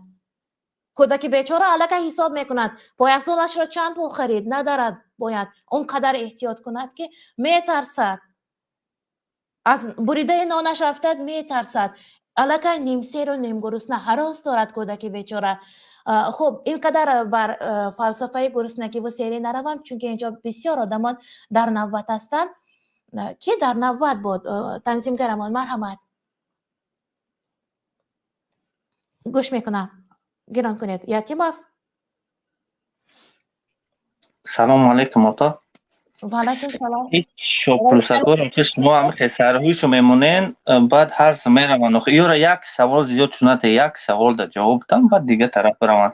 برای چی که میگن که حزب نهضت اسلام استفاده میبرن از اسلام؟ برای چی که رحمانوف از دموکرات استفاده میبره، ظلم میکنه به مردم، آزادی نیست در اسلام؟ برای چی؟ برای چی که من نمیتونم که پلما در یک جا صرف کنم؟ میگن که تنظیم، مدامی که ما فعلا با دست خودم مهنت کردم، کار کردم. میخواهم که یک هم بغل باشه، میخواهم که یک بقره در پوست بکشم، خیر صدقه کنم. برای چی؟ آزادی نیست در تاجیکستان. سوال جواب تی مرحمت. بعد درسی بعد دیم سوال میگذاریم. وقتی جواب نداد خارج کنی برای اونه که هر یک نفری که میدرایم میخواه که فکر نظرش بگرده همجا. وقتی که چاپلوسا سرش میکنن دیگه مردم هم مرگو میکنن، میریم یک طرف موضوع میمونه، دیگرش میمونه میریم. دودر وقتی که در روسیه امتحان زبان روسی میسپاریدم گفتند که درباره وطن چیز بگو با زبان روسی و من با زبان روسی گفتم، فقط ترجمهش رو میگویم. من از تاجیکستان آفتابی هستم. وطن ما دموکراسی، دنیوی، حقوق بنیاد، صاحب استقلال است که از سال 1991 راهبریش را رحمانوف بر دوش دارد. همان زمان باز داشت امتحان گیرنده، باز داشت و گفت از نو ثبت میکنیم چون منطقاً گفتار تو درست نآمد. در دولت دموکراتی دنیوی صاحب استقلال حقوق بنیاد از سال 91 این طرف یک نفر راهبر گفتن درست نیست. از آن خودشان هم از ما بهتر نیست. به هر حال در بین بازی سیاسی باشد هم عوض کرده ایستادند.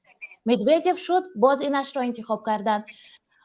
در ما همین گونه اقلا مردم را کمترک برای آرام کردن بازی سیاسی هم نکردند. من جانبدار نیستم اما چنین هم نشد. تا مردنش دولت پادشاهی کردند. یا دروغ میگویم؟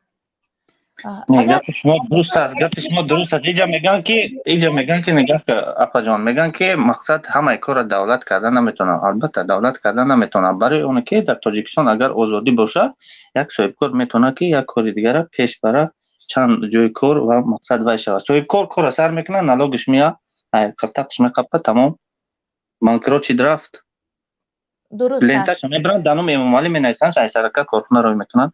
کی گرفتش؟ رئیس نوحیا. صاحب کاری ما همش در خارجه کار کردن. درست. وقتی در رادیو در وسایل اخباری اوما کار کرده بودم 3-4 سال بود، قریب 4 سال، و ما در افتتاح یگان کارگاه مؤسسه ها اشتراک میکردیم. وقتی رئیس شهر رفته لنت میبرید و حتی بسیارش را حتی در سفرهای کاریش پرزیدنت میبرید.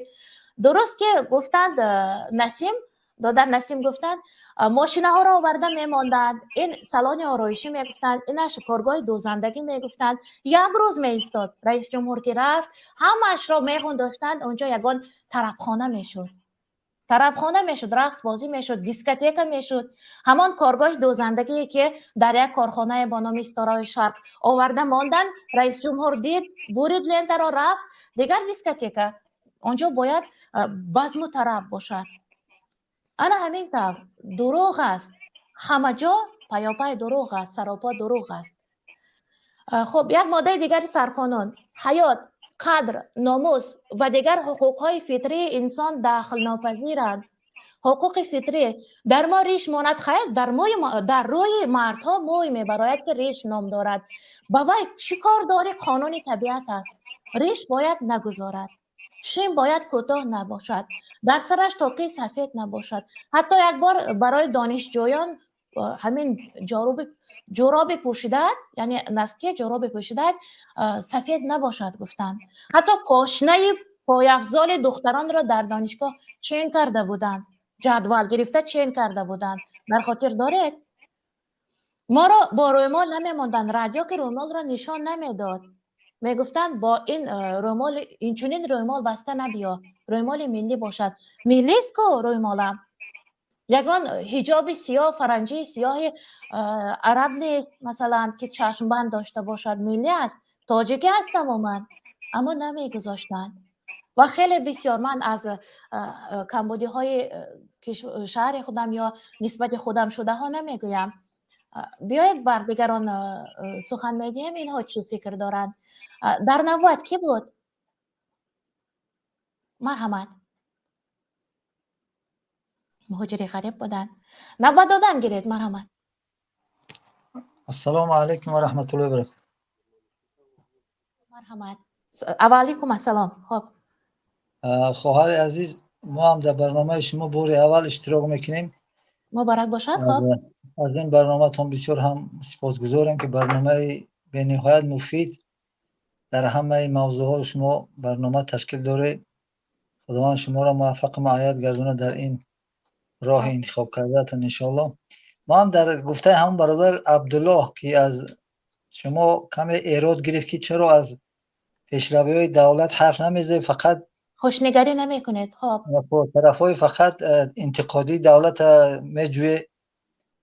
درباره همین موضوعی که حوزی البته موضوع برنامه‌تون آزاد که است، مسئله همین برق که در سال 2008 اگر اشتباه نکنم از طرف پرزیدنت جمهوری تاجیکستان همین خیلی یک قولی بود که اگر گفت تا 2008 برق به مثل یک افسانه میشه برقی. الان که ما از اون وقت 11-12 سال سپری شد نه که ما تا به حال همون افسانه را منتظریم، نه که اون افسانه کی به جامعه عمل میپشته باشه که در حقیقت دیگر ملتی ما از این بی‌برقی و از این مشکلات بی‌برقی رها یابند. بعد دیومش که وقتی که یک مقال تاجیکی داریم که اول خیش بعد درویش، برادر عبدالله میگه که دولت تاجیکستان بعد از سپری کردن جنگ شهروندی بعد از این تا با برقراری کردن همون ساختارهای خود و انکشاف و ترقیات در مدت 30 سال دست نیافته است. در صورتی که برق اگر ما خودمون که اول صاحب برق هستیم، نیروگاه داریم، نیروگاه سنگتوده، بایغازی، نیروگاه راغون با بعضی روایت‌ها تا 2 اگریگاتش انشالله وای با کار شروع کرده است. لیکن چرا خودی مردم اول با برق تامین نمیشه؟ چرا تا جایی که ما از مطبوعات داخلی و از این سایت‌های مجازی اطلاع یافتیم که با طالبانی که حکومت تاجیکستان همچون دولت بعد از رفتن اشرف غنی نه که تاجیکستان اعتراف نکرد همچون دولت قانونی. وقتی که اونا قانونی است به خاطر چی برق ما با اونجا انتقال می‌یابد؟ چرا خانه برادر افغان در روشنایی باشد اما خانه خود تاجیک شهروند تاجیکستان باید در حالت تاریکی به سر برد؟ چرا به قرقیزستان برق میتیم اما خودمون برق اول خیش بعد درویش؟ همون مقال درست است. ازبکستان که دید تامین کردن ایستاده است اهالی خودش را، دیگر بر قرقیزستان قطع کرد برق دادن را، دیگر گرفت تماما. آخین هم به خاطر همانی بود که در صحیفه‌های مجازی انتقادهای زیاد شد از طرف تماشابینا و از طرف خواننده های روشنفکرهای تاجیکستان، اهل زیا و اهل نقد، اهل تحلیلگرا. واقعا این کار هم که به انتقاد گرفتن دیگر ناعلاج تاجیکستان با از دادن برق به قرقیزستان دست کرد. طبق همون سروزیر قرقیزستان اسمش یادم رفت، همون هم که همین نقل قول کرد که از برآمد شخصی و هم فهمیدیم ظاهرا. و همین خاطر خبر اکن جهت آخری کمبودی بسیار از در حکومت ما، خودی همین کمبودی که یک شخص مدت 30 سال در قدرت‌رانی میکنه، البته دیگر به دموکراتی بودن دولت دیگر ما شبهه داریم. میگن وقتی دولت واقعا دموکراتی باشه در حقیقت باید حداقل بعد هر 7 سال باید یا 14 سال باید همون پرزیدنت خودش شخصا با استراحت رود. اگر هرچند که وای هم دولت میخواد مردم انتخابش هم کنن، اینکه خودش از یک عقلش کار فرماگوی که خیلی مدت 14 سال و هر سال چه مقداری که از دست ما اومد برای ملت برای وطن کار کردیم، خیلی تشکر برای این کاری کردگیش. باز بموند که با جوان‌ها سر کار بیان. وقتی خودش میگه که حکومت تاجیکستان حکومت جوانگرا نه که با جوان‌ها بیشتر اهمیت میدین، اما در حکومت بله در حکومت باید حکومت ما باید در نهادهای قدرتی و مقام‌های بالایی باید سر کار بکنن. اما فکر میکنیم اون استمرار به نفقه نمی رود. بله مثل پرزیدنت بلاروس هم که لوکاشنکو همین کاری کرد مدت 26 سال، فقط 4 سال از پرزیدنت کم حکومت کرده است. اما حکومت ما باز به خاطری که با این حکومت تا اندازه که یک حکومت واقعا خانوادگیش دیگر به همه معلوم است، دیگر جای تحلیل نیست که دیگر حتی این دوم شخص دوم پسرش امام علی است با مسئول دستگاه رئیس جمهور دخترش است. دیگر تمام همون نیازهای مهم، کارگاه‌های مهم زیر دست همون دامادهایش هست، دخترانش هست. مثال دیگر این واقعا یک حالت مناپولی شدن است، حالتی که دیگر انسان‌ها درست.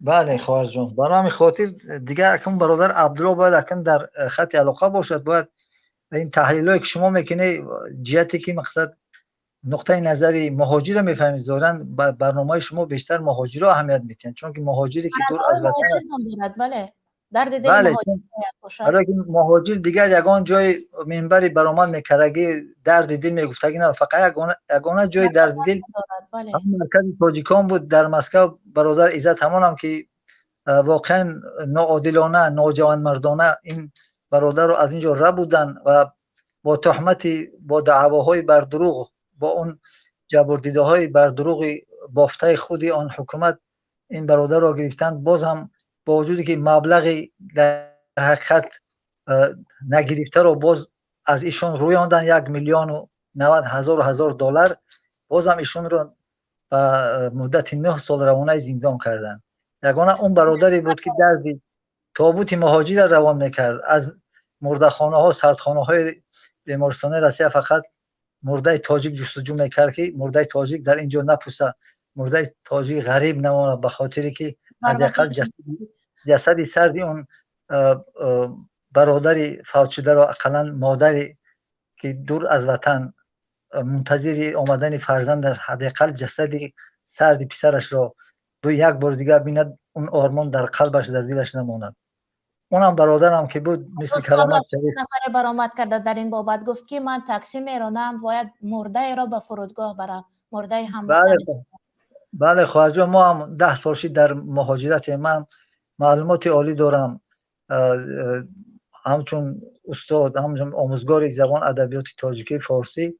چیکار کنیم که دیگر با گفتی تقدیر همین بود است که دیگر اون معاشی که در تاجیکستان ما زندگیمون رو تامین کردن نمیتونیم. کفایت فرزند و همسران فکر نکنید، خودتان را تامین کرده نمیتوانید با معاش بله بله بله نه خودی آدم نمیتواند. بله برای دانشجو داریم، دانشجو را کمک مالی و طریق شرطنامه درس میخونه. چیکار کنیم؟ فرزند است دیگر و در تاجیکستان دیگر جای منبع درآمد نداره. به هر حال دختر تاجیک مثال انها شوهر دادن در کار، دختر خواندن در کار. خب یک آبادی دیگر انا همین عباره خواندن در کار این علاقه جمله است. اگر همین دادر عبدالله میشنیدند یک بار دیگر وارد میشدند و میشنیدند که گپ درباره چی میرود. یک قطار برنامه‌های تلویزیون تاجیکستان را گفتند که مگر تماشا نمیکنید؟ تماشا میکنیم. برنامه‌های فرهنگیش را تماشا میکنیم. اگر برنامه‌های تعریف و تصنع‌خوانی نباشد، اخبارهای دروغین نباشد، تماشا میکنیم. اما آیا در مهاجرت کم هستند اینقدر بزرگان ادبیات و علم و فرهنگ و عالم کم است مگر در مهاجرت؟ برخی از شاعران ما علاوه عضو اتفاق نویسندگان و شاعران عضو اتفاق روزنامه‌نگاران آلمان شدند حتی. بله بله من عبدالله همه جا هستم. واقعا خیلی است. وارد شدند عبدالله. خب خواهر جان دیگر البته ما اگه مهاجر غریب کسی از خانه‌شون را گوش کردیم، در تمام دولت مهاجر است. ایرا ما گله کردن تحلیل کردن نمیتونم. من شما را گفتم که در همه دولت امریکا مهاجر نداره، روسیه مهاجر نداره، خب گرمانیا مهاجر نداره دولت، لیکن در همه جا دولت آدم کمبغل است. بسیار در همه جا طبقه کمبغل است. هر یک طبقه در همه جا همین زینه هست. در همه دولت این یک بار در همه دولت همه بوی نمیشه، همه میلیاردر نمیشه، همه عالم نمیشه، همه دکتر نمیشه، همه مثلا کارمند حفظ حقوق نمیشه، لیکن شرطنامه فرزند تای وظیفه جانی تای خانوندن. خب درسته این معنی رو نداره. فقط بچه فرزند دانشمند شید، فرزندت که دانشمند شید خطا میپوشونه میخرونه. وظیفه‌ای که در خودت هست باید چولبران کردن، خونه‌دار کردن، علم آموزاندن وظیفه جانی تای باید بکنی. خب این معنی رو نداره دیگه ما دولت تنظیم دولت تنقید کنیم که ایش نمیرسه اوش نمیرسه. نه که وظیفه جانی ما نمو فرزند خدمت به هر روی نباشد ما باید تعلیم کنیم علم با هر روزی باید ما قانونیم وظیفه جانی ما را به دنیا آوردیم ما نودی بس ما تمام. خب داد شما گفتید که وظیفه توست که خانانه همین که عالم شد میخوراند میپوشاند. در تاجیکستان عالم خورانده میپوشاند، خودش را که نمیتواند فرزند و پدر و مادر عالم کرده اش را مگر میتواند تامین کند. باز بابت مهاجرت در امریکا هم مهاجر هست، در آلمان هم هست. از آلمان معلم مهاجر نمی شود، دکتر مهاجر نمی شود، کادر صاحب اختصاص را 10 دسته می دارند، مهاجر نمی شود. این را خوب به نظر گیرید. از 2 میلیون مهاجر شدنش این از روی فایز گیریم بزرگترین است.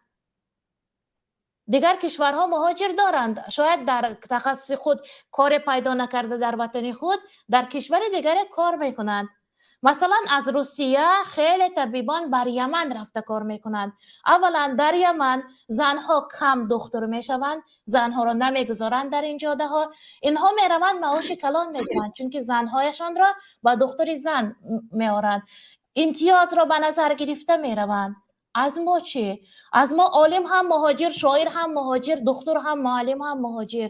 اگر به هر کل مکتب ها وارد شده از معلمان نظر سنجی کنید 70-80% میگویند میرویم روسیه، راه باید پیدا کنیم و برآمده رویم. نمیگذارد تا روزی معاش از همه قرضدار معلم روز نمیگذارد در وطن. همین ماده های عادی ترین سرقانون رعایت نمی شود. مؤسسه های تعلیمی رایگانند و کفالت رایگان بودنشان از جانب دولت است. مکتب رایگان هست در تاجیکستان؟ انا به سوال جواب دهید. هست در بله مکتب‌های دولتی همش رایگانند. هم مکتب‌های دولتی تعلیمی میانه مکتب میانه رایگان است. این برنامه این معلوماتی که شما دسترس میکنید بردروغ است. شما به ضرر ملت گپ زدید، به فایده ملت نه. برای که برنامه دولتی در قرار در همش از بس من تمام کنم شما گپ زنید. در تمام قرار حکومت ولایت گوش کنید، در حکومت ولایت، در وزارت معارف، در همون قرار در قانون درباره معارف مؤسسات دولتی همش به پولن. نه که مؤسسه خصوصی در تمام دولت این مبلغ گذار است. خصوصی مبلغ میده، شرطنامه دارد. لیکن دولتش این اصلا دروغه که پول میده. فرزندای ما میخونن چه جای دروغ گفتن. بیایید من نمیگویم، من خودم در مکتب کار کردم، ناس میدونم. بیایید دیگرها گپ زنند. مکتب میانه شما در مکتب کار کردید ناس کردید، لیکن شما معلومات بردروغ با بیننده داده استودین. انا بیننده چند نفر ممکن که بعد از من بود فایبر شود با شما گپ زنند. در مؤسسات دولتی تعلیمی میانه رایگان است. این گپتون 100% دروغ است. این گپتون تصدیق خود را نمییابد. خب تشکر دادر. کاش رایگان باشد، من هم جانبدار هستم رایگان باشد. من تمام اولادم معلم است. خب همین که رایگان باشد گوش کنید نفر پس رایگان باشد برای چی شما معلومات بردروغ برای بیننده پیشنهاد میکنید؟ رایگان باشد اون چیزی که رایگان است لیکن شما اگه من همینجا نمیبودم مثال همه بیننده میگه که همه مکتبای دولتی تویستان پولکی است. نه، دانشگاه پولکی است، شرطنامه دارد، بودجه دارد، لیکن گپی که شما گفتید مکتب میونه 100% دروغ است. 100% دروغ است که این به ضرر ملت است. این چند کسی که شما را میبینه بعد از این میره تحلیل میکنند، آینده فکر شما را غلط گفته گپ میزنند. خب بیایید ما که روزنامه‌نگار باشیم باید دقیق این چیزا کنید بعد برورید. وارد شود گوید که مکتب میانه تعلیمات عمومی رایگان است. خب کی با همین راستی همین سخن را کی کفالت میدهد؟ مرحمت کی وارد میشود؟ اجازه است سخن کنم. سلام علیکم. خب شعار ما وطنداری است، اما مرحمت. و علیکم السلام. شما نرزه پیام. تشکر، بسیار تشکر، گوش میکنیم شما را. سلام علیکم. و علیکم سلام. همین گفته است که مکتب به پول. ما طرفداری همین سخن هستیم که اگر مکتب به پول باشد کاش که به پول خیلی باشه. مکتب خیلی این همین گپش ده 100% گفتیم راسته. سوزشواری مکتب دولت باید تامین کنه یا پدر و مادر خواننده؟ یا در خالت این دولت یکم سوال من. شما معلمه شما گپی ما دا خوش نشد. این یکم سوال من. دویم سوالم ای کتاب درسی صنف ابتدایی پلکیه یا به پلای؟ اگر دویم سوالم ایشه. سوم سوالم همیه که این همی حاضر من در مسکویم. این همه فرمه هایی که مکتبی های در تاجیکستان 500 سومانی های. در اینجا 10,000 روسی های. ما در اینجا میخرم در سمی که در تاجیکستان 2 تا میخرم، ما اینجا 3 تا میخرم، روی میکنم میروه کچ استوینش با قاطع گرمی در گرمای او را اجازه نمیتن که با فرزندای من بپوشه و در مکتب بروه. همین 3 سوالم ده. من ای عبدالله جواب انتظارم. بفرمایید عبدالله، نوبت شماست. کتاب مؤلف دارد. هر کتابی که مثال بخشش مؤلف دارد. بخشش یک کلمه گم میزنم اکا نوبت خطه. ترا به نام آن خدایی که در تن جان آفریده به حرمت لا اله الا الله محمد رسول الله دروغ نگو. من دروغ نمیگم. من گفتم که هر یک کتابی که چاپ میشود مؤلف دارد. شما نیز اگر همچون کتابدار باشید، کتاب چاپ کن باشید، مؤلف است. مدت 3 سال اما کتاب ایروی چی نرخ معین دارد. 2 سوم 5 سوم 7 سوم. اما نرخ نه که بعد 3 سال باید رایج میشود. یکمش. دیمش فرم یگانه مکتبی. فرم یگانه مکتبی هم 250 سوم 300 سوم خیلی در پوسی ما بشه رسول 400 سوم. لیکن همه فرم مکتبی باید خواننده مکتب از یک تا خد کوچه فرق کند کو. باید همین استحصال خدمت با فروش برود. خوب نیست که ما خارجه بدروریم. دیگه مش سوزشواری با مکتب به پول رایگان داخل کرده میشود. دوم دیرکتر فرزند خود سوم گرفتگی تو مرحمت مراجعت کن. تمام سوزشواری انگیشتن، تمام همین انگیش دیگه. من شما را گوش کنید.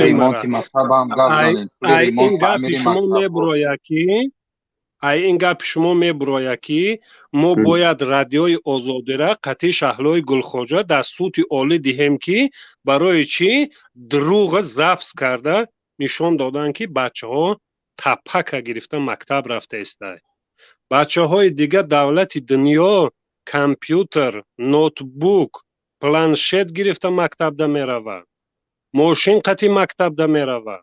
بچه های ما تپک میبرن. امر آدی گوش کنید امر. شما همچنین یک مرد وطن دوست وطندار خیلی درباره وطن گپ زدید، سرخانه نیک گفتید تو همین قدم گونه میاد به تو دولت میسازد.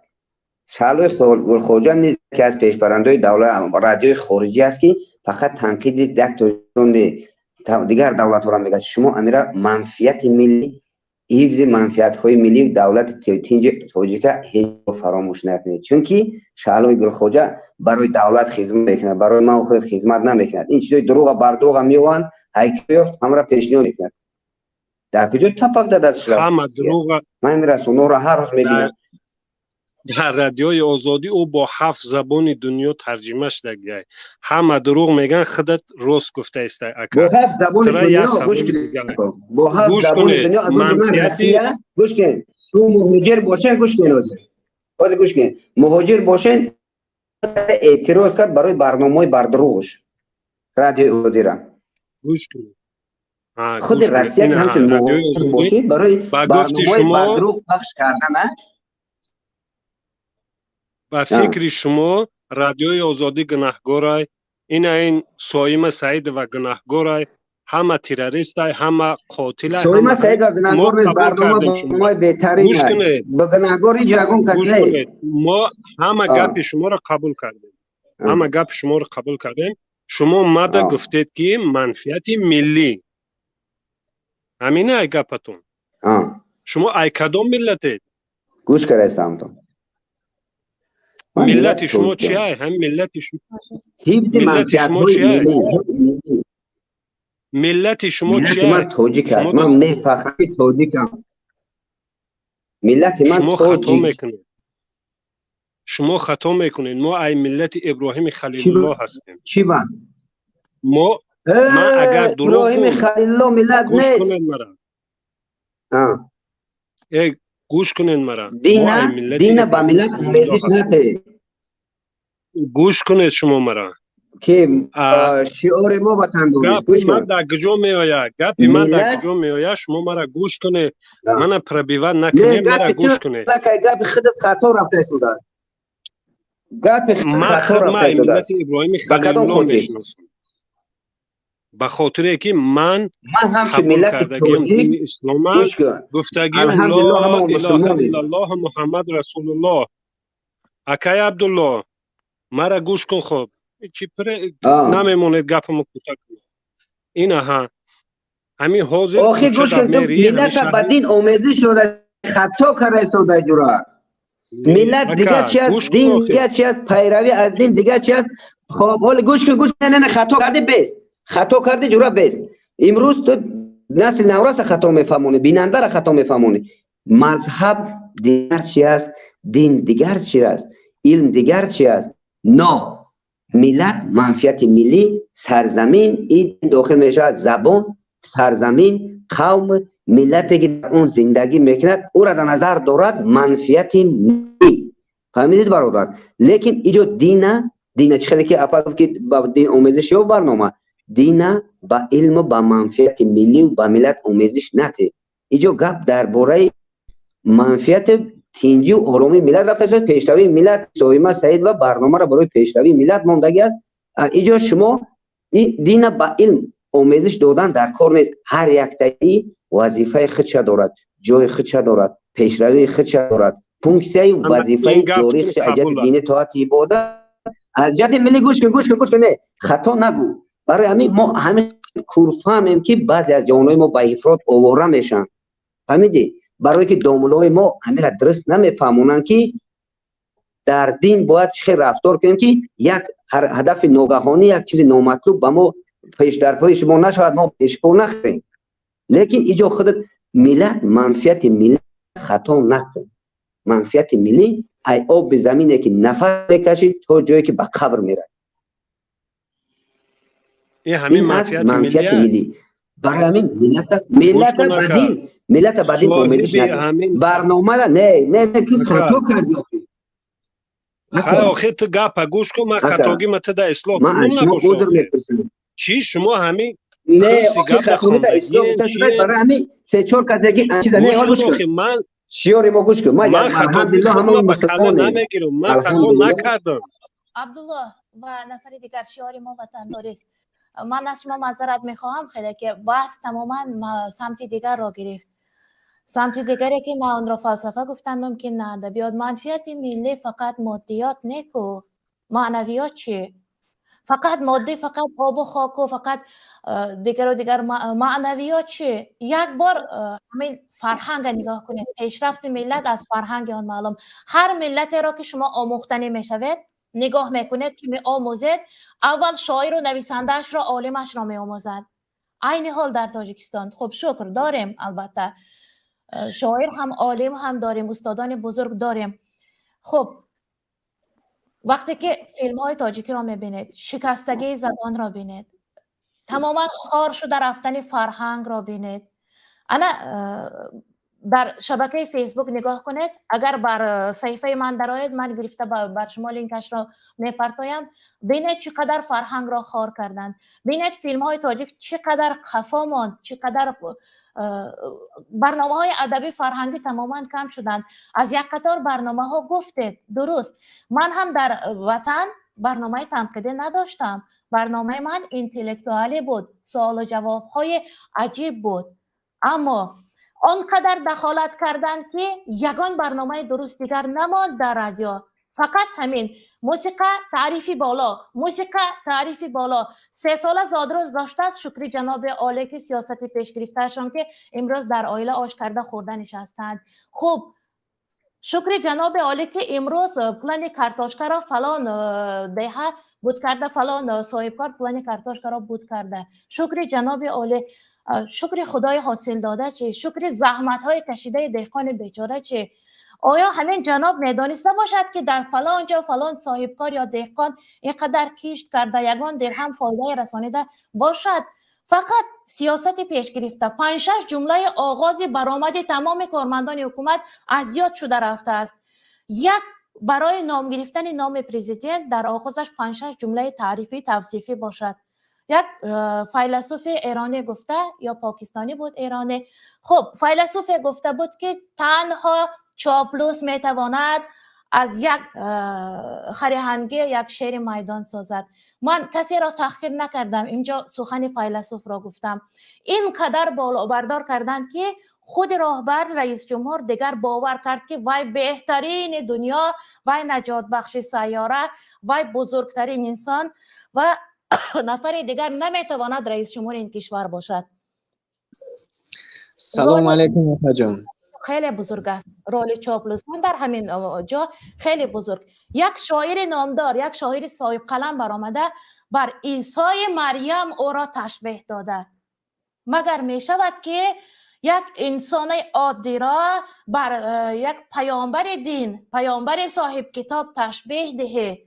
آخر سعدی بزرگ گفته لا نبی بعدی در شعرش استفاده برده، این را سعدی نگفته، در شعرش استفاده برده، یعنی دیگر پیامبر نمی آید. چرا؟ او را بر عیسی مریم تشبیه دادند. مادرش مریم پاک است و این عیسی مریم است. آنقدر بر حدود مرز تعریف و تصنع را شکسته گذشته رفتند که دیگر باور دارد وای که وای بهترین دنیاست و هرگز کرسی را خالی کردنی نیست. 39 سال نقش بزرگ می‌بازد. بعد 10 سال شاید من همین افکار را، همین گفتار را نتوانم کردن، چون انسان پیر می شود. پیر شدن گیرد کودک می شود. انسان تفکرش هم ضعیف می شود. شاید پیر شده دانشمند و با تمکین‌تر شود، اما ته کرسی دانش اگر داشته باشد، یک نفر را تا به درجه بالا بردار کردیم که الکی مردم هم میگوید که نه تیج کو، نه خوب کو، جنگ شهروندی بود، جنگ نشود شد. کی کرد جنگ شهروندی را؟ من که گناهکار نیستم. در همین تاجیکستان گناه های بر دوش مردم مینهند. کمتر به فکرم دور رفتیم از موضوع. انا مقابل من با کمیته امنیت نوشته بودند حزب چی ها، حزب چی ها، اقلا نمیفهمم، سلفی نمیفهمم، سلفی اش چی است، با چی های دیگر نوشته بودند که عموما من درک نکردم اقلا که باید چی است. و شکر که همون، خدا را شکر که رئیس هم میفهمیده است که ما این گونه گناه ها را نداریم، نمیتوانیم. خب بیایید بر اصل موضوع میگذاریم. موضوع آزاد است. پرنده های مهاجر بحثشان طولانی شد. عبدالله و یک نفر دیگر را، وطندار دیگر را، جبار خیلی بسیار ایستادن، در آغاز برنامه بودند. مرحمت گوش میکنیم شما را داده جبار. السلام علیکم. و علیکم سلام دادرم، گوش میکنم. آمتون درست می. اما ازی وطندار یک سخن کردن سر و لباسی مکتب بچگان افته. اما سر و لباس مکتب بچگان یعنی 500 سامانه گفتم. بله. یکی این بر دروغ است. ممکن دروغ است که 500 سامانه میگم. اون کس ازی گفته که من در مهاجرت در روسیه گفته من اینجا در 2000 سامانه روسی مثال در 2000 روبل روسی، بله. خب در 2000 روبل میفسونم گفته لیکن نرخ انیقش رو گریم در تاجیکستان و 250 سامانه میسته. نرخ انیق همون سر و لباس مکتب بچگان در تاجیکستان 250 سامانه میسته. من شاهد، من خودم هم خریده دادم. ما هم اگر ما 2000 روبل شون نگیریم اون باید 250 سامانه اضافه میشه. در تاجیکستان ما یک دهنگه بود. گوش کن ما در وقتی که مکتب میخوندم من در 80 سومانی میگرفتم اون چیز رو خیلی حاضر باشد متاعش قیمتتر باشد 250 سوم در همون وقت بایم نه در همون وقت گیریم در حاضر 250 سوم در همون وقت 80 سومانی برین میگیریم. خب دادر سلام علیکم. از داخل کندر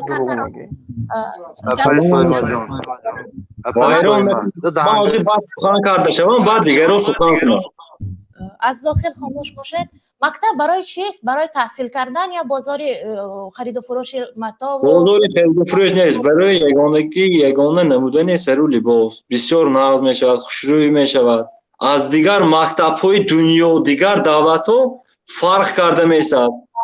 بسیار خوب. مکتب برای چیست؟ مکتب برای خواندن. برای خواندن است. مکتب بازار نیست. مکتب برای خواندن، برای علم گرفتن.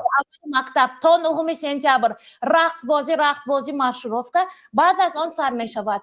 پول لباس، پول کتاب، پول لباس مشروف که مشروف که خواهشمندا میره. نه اونجا مجبوری نیست. مجبورن میبرن.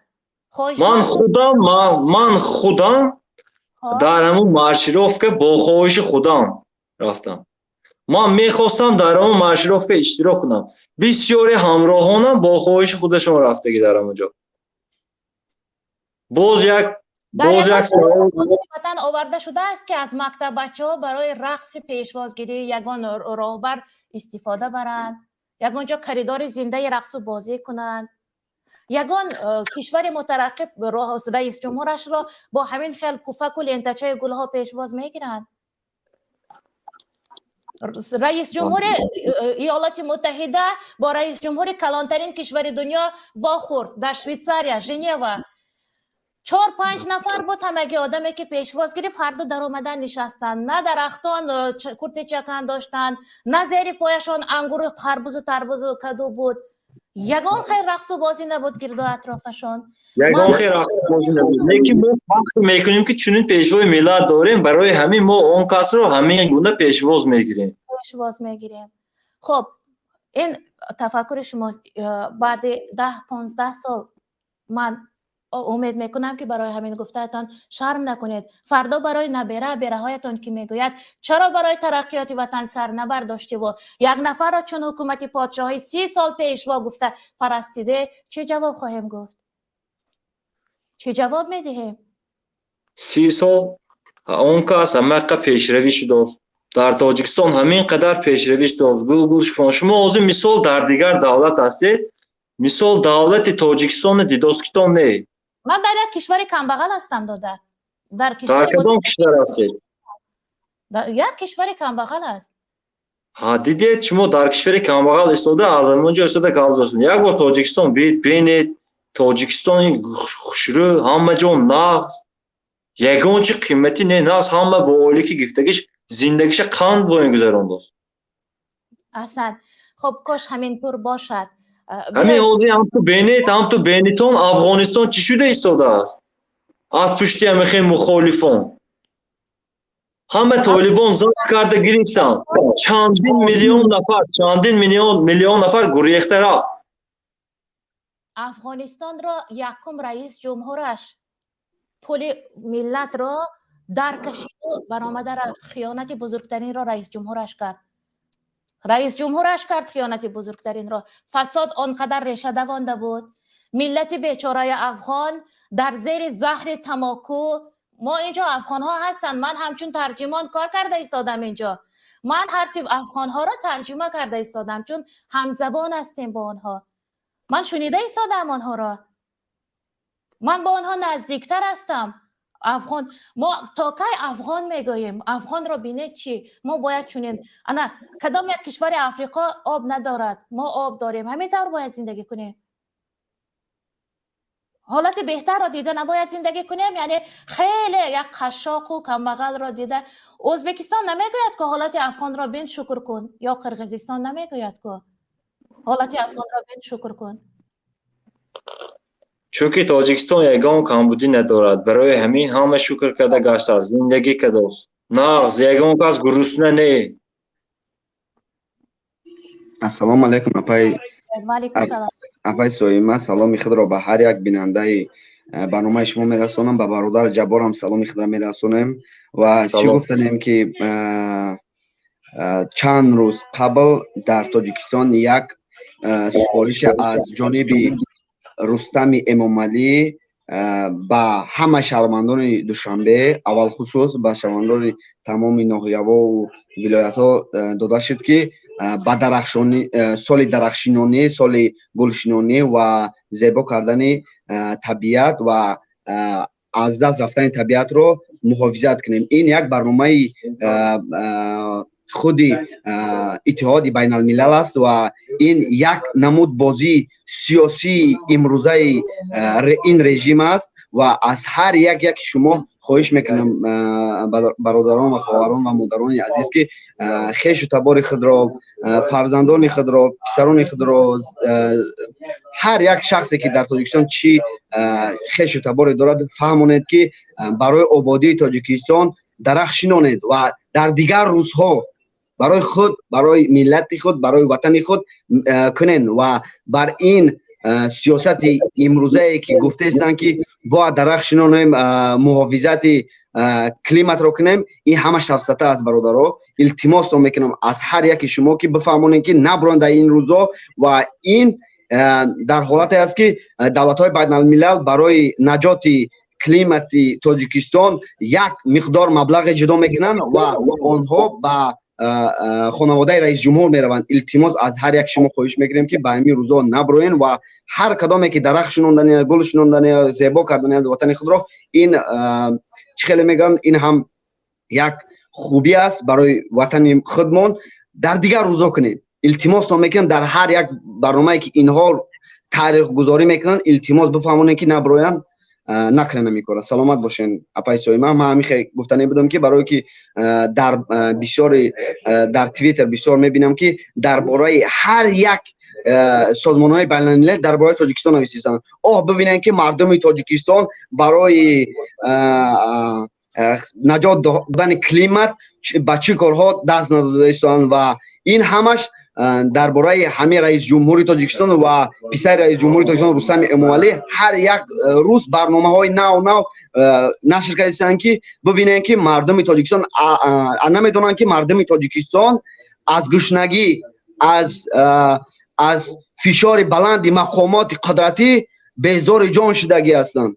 نمیدونن اینها رو و هر یک برنامه اینها میمونن، اینها برای بدی ملت میمونن. برادر خواهش رو میکنم التماس از هر یک شما همین کار دستگیری کنین و نمونین که فرزندان خود، زنها خود یا که خویش تبار خود به این روزها بروند و درخشانن و یک کاری کنن. این همش سیاستی دروغ رستم امامعلی یا که رئیس جمهور امامعلی رحمان باشد که برای با قدرت استادن و دولت‌های بین الملل رو اقرار کردن که ما رئیس جمهوری خوب هستیم و دولت ما دولت دموکراسی و حقوق بیناد است. سلامت باشین اپای سویما. همیشه گفتنی باشین. مناسب شو.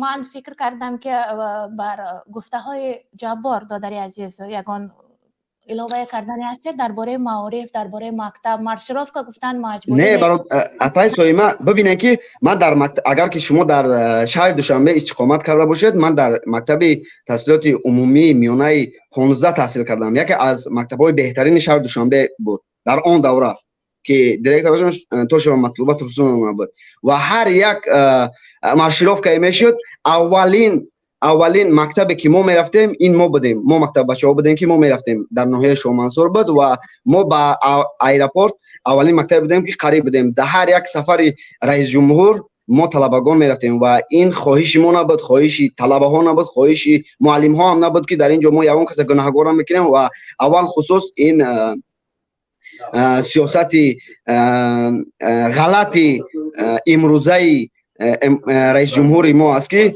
به هر واسطه با دولت‌های بین الملل میفهماند که دولت ما همه خوب است و ملت ما همه راضی است از این سیاست. نمیدونن که ملت ما در قشاق‌ترین روزها قرار دارد که از دولت‌های آفریقایی هم قفا مانده هستیم. چند دولت آفریقایی هم میتونم نامبر کنم که ما قفا مونده هستیم و ببینید که مهاجران ما در کدام دولتی نباشن در سطح پست زندگی میکنن، در سطح پست قرار دارن. اول خصوص در روسیه، بعد آهسته آهسته همین طور هم شدن که در اروپا هم تا همون کارا را کردن که در اروپا هم همین کارا شوند و ما نمیخوایم که این کارا شوند از طرف رژیم امروزی رئیس جمهور. و برادر جبار من هیچ گفتنی نیستم، برای که این برادرم آزاد فکر است و هم میتواند که هر یک فکر خود بگه بیان کنه. برای که من یک چیز گفتم، برای که ما از برادر جبار یک دقیقه وقتی ما از برق یگان تنقیصی نداشتیم. من خودی ما که در شهر دوشنبه زندگی میکردیم و ما در پاورت ایرپورت زندگی میکردیم که برقی ما از برق ایرپورت بود که ما یگان تنقیصی نمیکشیم و ما یگان بار کمور هم نمیخریدیم. ما از قوای برق یگان مشکلی نداشتیم و من چیزی گفتن نمیتونم برای ملت تاجیکی ما فقط در دوشنبه نیست، تمام ناحیه و ولایت ها ما در نظر باید بگیریم و بدونیم که ملت تاجیک در سطح پست زندگی قرار دارند و ما میخواهیم که هر یک ولایت و ناحیه های کشور ما به مثل دوشنبه زیبا باشند و مثل دوشنبه سطح زندگیشان بلند باشد. نه تنها فقط دوشنبه، مردم دوشنبه آدم هستند و بیرون از دوشنبه آدم نیستند. همین طور میشود که وایها شهروندان تاجیکستان نیستند، درون دوشنبه شهروندان تاجیکستان. بفرمایید برادر جبیر. مناسب شد. بله برادر گوش میکنم. شما من با شما یک سوال جواب کنم. بله برادر جان. روزی شما گفتید که در دوشنبه سوئد بودن، برق بود، ما تنقیصی نمیکردیم. حاضر شما در مهاجرت؟ بله برادر. مهاجرت. حاضر اکنون تمام جمهوری تاجیکستان با برق تامین کرده شده دوستان. یگان کس حاضر تنقیصی نکشیده است یگان سوئد که. و بعد با یک گفتید که درخت چینانی گفتید. درخت برای تازه کردن کلیم. شما چند سال از چند سالگیتون به مهاجرت رفتید؟ برادر جان طولی 7 سال می شود که من در مهاجرت مهنتی هستم و هر یک دمی که من دلم به ملت خود به وطن خود می سوزه برادر جان، من میخواهم که در وطن خود باشم و هر یک جوانمردی که از تاجیکستان بیرون از تاجیکستان می شود در وطن خود استقامت کنه و زندگی خود را پیش برد. برادر جان ببینید که امروز موضوع بین الملل در باره تغییر یافتن کلیمات رفته است و رستم امالی از این روز استفاده برده موضوع اساسی را تغییر دادن کلیمات و هر یک شهروند تاجیکستان را با درخشانانی و گلشنانی برآورده است. برادر جان من خیال میکنم که این یک بازی امروزی رئیس جمهور است و اویله رئیس جمهور است که میخواهد که با تمام مردم و تمام دولت‌های بین الملل نشان دهد که دولت ما مبارزه برای کلیمات برده است و چقدر مبلغ جدا میشد برادر جان. اگر این مبلغ با هر یک نفر جمهوری تاجیکستان با هر یک کمبیزات ها برود برادر، ما یگان مخالفتی نداریم در این باره، اما میدونم که مردم مظلوم رو مجبور کرده میبرن درخت میشنونن و گل میشنونن و زیبایی وطن و تغییر دادن کلیمات رو چی میکنن. اما جواب این چی است؟ جواب این همه پولی که از دولت‌های بین الملل روان کرده میشن برای نجات کلیمات با اویله رئیس جمهور تعلق دارد و این پول ها با همین دولت‌های بین از تاجیکستان به خارج کشور رفته در بانک ها نگاه میدارم. برادر جان سلامت باشین برادر. من میبرم اپای سویمه سلامت باشین برای 1 میلیون تخم لاله داده بود در سال 2015 هم دولت هلند برای تاجیکستان 1 میلیون دانه پیازه که بیخ لاله داده بود.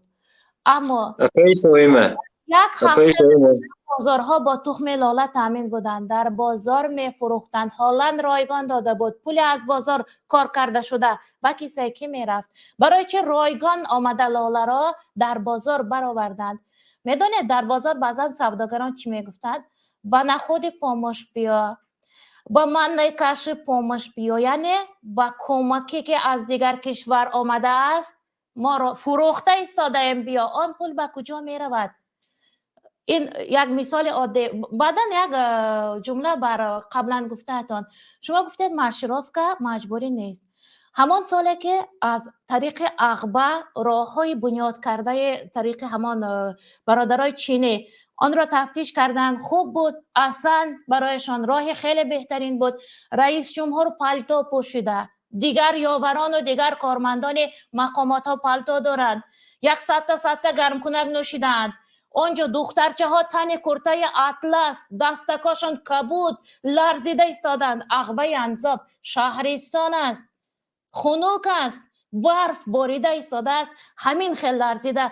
آیا همان کودک، همان دخترچه، همان ضعیفه میخواهد که همانجا ایستاد یخ کرده پالتوپوش ها را پیشواز گرفته؟ آخر وای کودک است. بر جان هر یک شهروند جوابگو است رئیس جمهور. مارشروف که مگر از روی خواهش همان کودکچه ها میخواستند که خنک خورند، یخ کنند، میخواستند که در مشرف که اشتراک کرده بیهوش شده افتند، میخواستند. سال در استرابشن 2500 سالگیش را عید کردند، در خاطر دارید؟ حتی یک نفر صنعتکار از بالای اسب افتاده وفات کرده بودند. اونجا هم مجبوری بود، چندین مراتب خوراک نرسیده از خوش رفته‌هاش بودند. خب بیایید من بسیار حرف نزنم، سر یک موضوع دامنی فراخ نپرتایم. اول سلیم جان وارد شدن، بعدا خیام‌الدین. سلیم جان مرحمت. السلام علیکم. اپای سلام، خوب و سلامت انشالله. خب بسیار تشکر. سلامت باشه. اولین بار است که در برنامه شما اشتراک میکنم و خیلی ممنونم برنامه شما را تعقیب کرده. خوشحالم از شما. موضوعی که امروز موضوع آزاد است، میخواستم موضوع رشوت. بله، در موضوع رشوت میخواستم صحبت کنم که مردم تاجیکستان درست است که شاید میگویند که مکتب پول نمیگیرد، مکتب به پول است و دیگر شاید به پول باشد، اما ما اگر نگاه کنیم یک حیات شهروند تاجیکستان را از اول تا آخرش فقط باید رشوت دهد. از تولد شدنش به دکتران رشوه میدهد، به مکتب رفت، به مکتب معلم ها و دیرکتور هر روز رشوه میدهد که پولی سوید بیارو، پولی برق بیارو، پولی تپک بیارو، پولی نمیدونم کتاب و پولی کراسکه و دیگر. و این چونین در وقتی ازدواج کردن هم در زکسخانه و در دیگر جاها پول میدهند. و در دانشگاه که همگان میدونند دانشگاه ها چگونه به پول که اونجا نمیشود اصلا یک زچات، یک مثال بها و دیگر چیزها رو گرفت. در مقامات که همچنین شاهد چندان ما کار واقعه ها هستیم که در مقامات ها وقتی میخواهی در یک جا کار کنی چه 10,000 50,000 دلار شاید اونجا پول میستونند از مردم. و این گونه یک حیاتی بگم شهروندی تاجیکستان دوام میدهد که راهی رفتگیش حتی پول میسپرد در گایی ها، در ملیسه ها. حالا راه دوشنبه و خوجند که راهی مردمی است، نباید اون پولکی میشود، اما از اون راه هم اینها پول میستونند. و من این را مثل این یک مافیاز میبینم، مافیاز نیکای اوباش هایی که بر اونها فقط تو باید پول بدهی در عوض یک چیز که شما را امنیت شما را تامین کنند، که اون هم امنیت تا اون وقت است که شما بر ضد آنها گپ نمیزنید. هر وقتی که بر ضد آنها گپ زدید جان شما هم در خطر است. و در موضوع سوئد اینم میخواستم یک چیز رو بگویم که من 2008 در اصفهان زندگی کردم. فقط مقایسه بین زندگی تاجیکان و قرقیزان یک چیز رو میخواستم بگویم که وقتی اونجا بودم همگان سوئد نداشتند، تاجیکان هیچ کس سوئد نداشت، اما در بین یک جامعه، در بین یک قشلاق فقط یک خانه قرقیز بود، اون هم سوئد داشت. این به مثل این بود که همه فقیر و یک جامعه فقیر در بینش یک تا شاه بود، مثل شاهانه زندگی میکرد، اون هم عائله قرقیز بود. و این بود مسئله‌ای که من میخواستم اینجا بگویم و اگر که یگام گپ و سوالی شد من در خدمت شما چند مدتی خب هستم. اینجا شما گفتید که از تولد شد که پول میسپارد. نه، در بطن مادرش همین که دلش به تپیدن آغاز شد و مادر میخواهد در همان حساب دختر باشد، یعنی حساب و کتاب باشد و آنجا کارت میکشاید، دفتری حمل که الکی مبلغ میگیرند، پول همان ورقش را از همان سر می شود. هر ماه یک بار می رود برای سنجش، هر ماه پول می سپارد تا 9 ماهگی. همان کارت را می گیرد، مبلغ می سپارد. هر باره که تشخیص می گذارد مبلغ می سپارد. همه تشخیص ها مبلغناکند. تشخیص رایگان در تاجیکستان نیست، این در دیگر کشور هاست. و بعدا دیگر تا مردنش مبلغ می سپارد. حالا شما که مادر هستید این چیزها رو خوب میدونید. بله، و تجربه زیاد هم از من زیادتر دارید. من همون چیزهایی رو دیدم که خودم در اونجا مثلا تا سن 17 سالگی در تاجیکستان بودم. امروز که 27 سالم هست، من اون چیزهایی رو گفتم که خودم دیدم و کمم گفتم ها، ولی خیلی کم گفتم و همون خلاصه بگم گپ که میخواستم برسونم همین بود که ما حتی همون بگم که چیزی کروپسیا که ما یک سازمان بر ضد کروپسیا داریم، اون سرچشمه کروپسیا و رشوه همون است که خون مردم رو جفیده میگیرد. خب مبارزه بر ضد کروپسیا میگویند، خودشان کروپسیونرند، درست، بر ضد فسادکارانند. همانا که گفتم این دم اشخاصی که قانون را حمایت میکنند در علاج هر جنایت خود جنایت میکنند. همین باید است. و باز ادامه میدیم، کودک 1 ماه شد برای تفتیش سنجش دختر میبرند پول، 2 ماه شد پول، هر یک پریویفکا میگیرند پول، دیگر تا آخر عمرش او پول میسپارد. بیایید دیگر من حرف نمیزنم. نوبتی که خیام‌الدین بودند یا تاجیک؟ کدام اول بودند؟ سلام علیکم. و علیکم، گوش میکنم. امیدوارم خوب هستید، سلامت هستید. برادر سلیم جان و برادر توجیک سلام و هر یک تماشابینی که ما رو میبیند سلام و درود خود را میرسونم. و اپای سایمه تشکر زیاد، موضوعی را بررسی میکنید و بسیار هم یک لحن شیرین زیبای توجیکی که تصویر میکنید و چی خوش بود اگر این چرا قطع شد؟ عجب. شاید در وطن بودند که کنده شد، اونجا تست شبکه اینترنتی کنده میشه. مرحبا تاجیک، شما رو گوش میکنیم.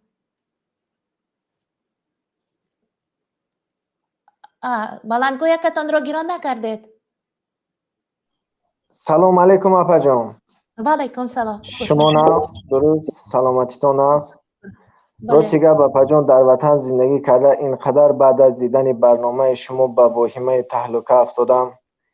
خیلی از نوگیری ها خبردار شدم. اینقدر شما معلومات های اینقدر به فکرم یک تفتالوگی های زیادم بود در اینجا، وابسته به همین برادری که سلیم جان کبیری به پاره گپ زدم.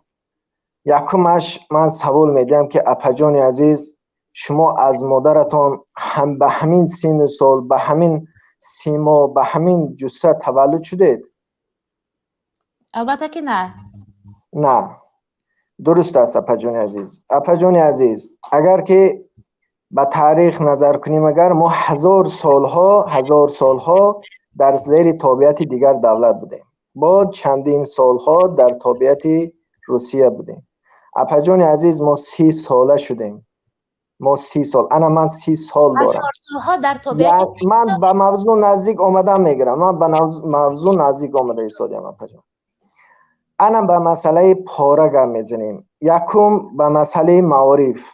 اپا جان عزیز، اگر که امروز ما همون کاستیوم بروک هایی که شما از به مقدار 500 سومان گفتید، به مقدار دیگر چیز، اگر همین چیز ما تشکیل نکنیم، یعنی همیشه مقسم تشکیل نکنیم، یک گپ دیگر می شود که برای اگر همیشه مقسم عادی ما حتی از خارجه آورده ایستادیم.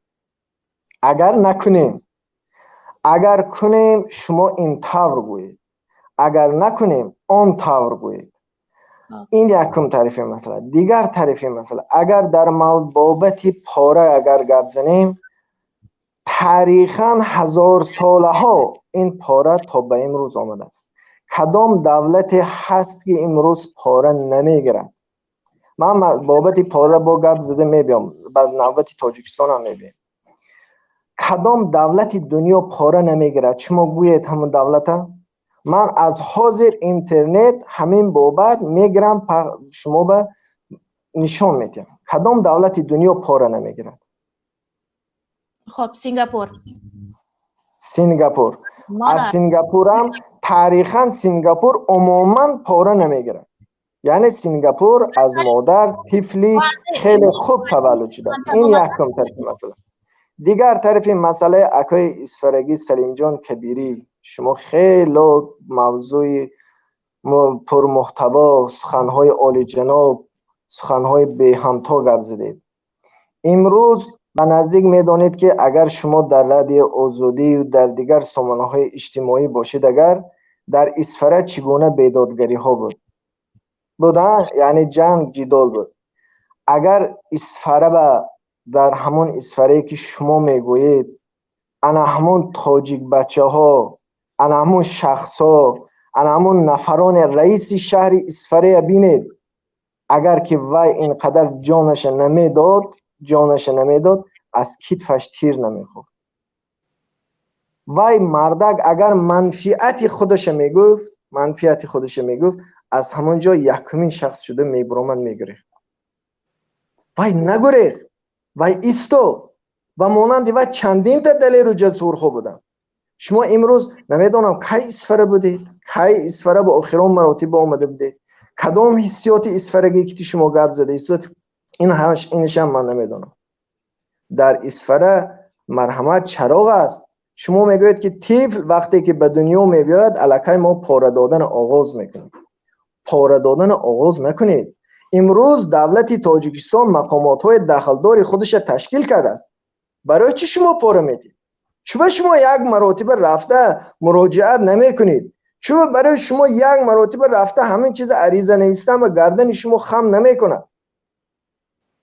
شما برای چی عریضه نمی کنید؟ برای چی یک جا رفته مراجعت نمی کنید و از پیش خودتون اینقدر سر و صداهای برای دیگه که پاره گرفته است، این گرفته است و این گرفته است، برای رحمت گرفته است. وقتی که شما که میبخشید من سخن دغل استفاده میبرم، وقتی که شما لاخ باشید پس عیب کیست؟ وقتی که شما نان دهانتون برآورده برای یک کس میدید عیب کیست اینجا؟ وقتی که شما امروز شما نان دهانتون دادید، اگر لباستون میدید، فردا دیگه من نمیدونم پسان چی میشه. چرا ما عیب خودمون نمیگوییم و از بیگانگان گله داریم؟ عیب میبریم سری دولت. اپا جان عزیز، من سینی خورد دارم، از شما خیلی خورد هستم. شما در سالهای جنگ بزرگ وطنی، جنگ شهروندی بودید، چگونه نانها قیمت بودن؟ آیا همه بیت شباهت میتیم؟ سال 1991 92 93 94 95 96 انا روید سال 2000 روید انا جناب عالی همون وقت سری وظیفه بود. انا همون وقت نسبت به همون دور حاضر دور بهتر است در تاجیکستان یا اینکه سال 92 حالی هم شما تصوراتون در همون 92 است؟ یا فجان عزیز، نگون این آیله یچه که خردترین دولت است. یک شما میتوانید که فرزندتون گرید هم ماشین گرید، هم خانه خرید، هم فرزندتون در دانشگاه عالی تحصیل تید، هم وی پوشونید به وی ماشین خرید. نمیتوانید شما در یک روز همه این کار کردن نمیتونید. این حالت ها روز از روز ما قبلا همه مقسمه که شما در نظر دارید ما پیشتر به خریده می اومدیم، لیکن خوب خدا و شکر کردن در کار که امروز در وطن همین چیز دوخته ایستادیم. نرخ دسترس ای عزیز برای یک چیز از یک دولت گرفته آمدن رستماش کن، این کن وای کن، وای دولت برای سرت خم کن، التماس کن، زوری کن، با یک پلیسی دیگرش به اف همه چیز شکرانه کردن در کار که آیسته ایسته هر یک چیز شده ایستاده است. با میگم اپا از مادر ما یکم همین ما همچنین به همین جسم و جان ما تولد نشدیم. یک دولتی که 30 سال شده است اینقدر پیشروی و در پیشروی دارد. یک دولتی که 30 سال شده است و در عرصه بین المللی میبرد به زبان تاجیکی حرف میزند. مگر این فرهنگ نیست؟ مگر این تمدن نیست؟ مگر این معرفی دولت و این ملت و این نژادی نیست؟ مگر امروز یک برنامه هایی که در سازمان ملل متحد پیشنهاد کرده می شود و وای قبول کرده می شود و کتاب های گینس به داخل می کرده می شود، مگر این غرور ملی ما بالا رفتنش نیست؟ امروز عرصه جهان پیشنهاد دولت تاجیکستان قبول کرده است. در عرصه جهان در منبر سازمان ملل متحد میبرد به زبان تاجیکی گام میزند. این باعث افتخار هر یک تاجیک نیست؟ یه برادری عزیز، پاره میگوید. وقتی که من بار دیگر میگم اگر که شما امروز نان دهانتان اگر داده باشید و به یگان مقامات دولتی مراجعه نکرده باشید، پس آن عیب یگان نفر نیست، چون که شما خودتان در همین روحیت تربیت یافتید، چون که شما خودتان همین خود تعلیم دادید. خب برید یک مرتبه رفتید کودک در همین تولید خانه رفتید شما یا پول گفتن شما برای چی همون مقام و ناحیه‌تان به مقامات داخلدار است یک بار مراجعت کردید؟ نکردید. من میدونم که شما کردگی نیستید. خب دادر گوش کنید. شما نمیکنید. فایده ندارد. مراجعت فایده ندارد. من در آغاز برنامه گفتم. من گفتم البته بلندگوی خاموش است چون که آرام نشدید. در آغاز برنامه گفتم مراجعت فایده ندارد، چون من مراجعت کردم نزد رئیس ولایت رفتم گفتم زمین‌های آبی را در استرفشن فروخته ایستادند. آمد تفتیش کرد، از مبارزه بر ضد کروپسیا آمدند، از همان از مقامات آمدند دیدن گفتند هر نفره یک ماشین سنگ بر همین باغ سیب آورده میریزد. با کلاش جواب میگوید اما بازم فروختند. کاش مردم عادی به خانه به زمین میخرید. نارکبرانهای شهر نیو، کارمندان پروکراتور امنیت نیو به خانه ها میخریدند، بیگزار گیرند بود زمین آبی را، اما این گونه ها نخریدند. من آنچه دیدم میگویم. بعدن 2 سال جنگ شهروندی ما رایگان به معاش آموزگار بودیم، به معاش کار کردیم. سال 94 95 در یک روز 1 دانه خلب میداد، برای همون 1 دانه خلب میرفتیم کار میکردیم. ما دوست میداریم وطن را. من هنوز تشکر زیاد در اداره معارف به پول رایگان کار کنم، تیار هستم اگر فساد ریشه‌کن شود در وطن. خب بگذار سخن بر نفر دیگر داده شود. پاجان همیجا یک چیز میخواستم گویم خطاب به مردم که این برادر خطابش رو به تمام مردم کرد و مردم رو لاخ نامید که مردم شما لاخ هستید که به مقامات پول میدهید. حالا اینکه من در حیاتم رشوه ندادم در هیچ کس. من 17 سالم بود در تاجیکستان بودم تا امروز من در تاجیکستان رفتم. تاجیکستانم بگم که در تاجیکستان برای من افسانه است. چگونه ای که برق برای مردم تاجیک افسانه باشد، تاجیکستان نیز برای من یک افسانه شده است که هر روز آرزویش میکنم، هر روز پیش از خواب درباره‌اش میشنوم و فکر میکنم. متاسفانه این افسانه است که این خواب انسان رو میدزدد. برعکس دیگه افسانه ها انسان رو خواب میدهد، خواب میکند، اما این خواب انسان رو میدزدد. حالا ما در مسئله مهاجرت گپ زدیم. یکیش خست برآمد گفت که همه دولت ها مهاجر دارد.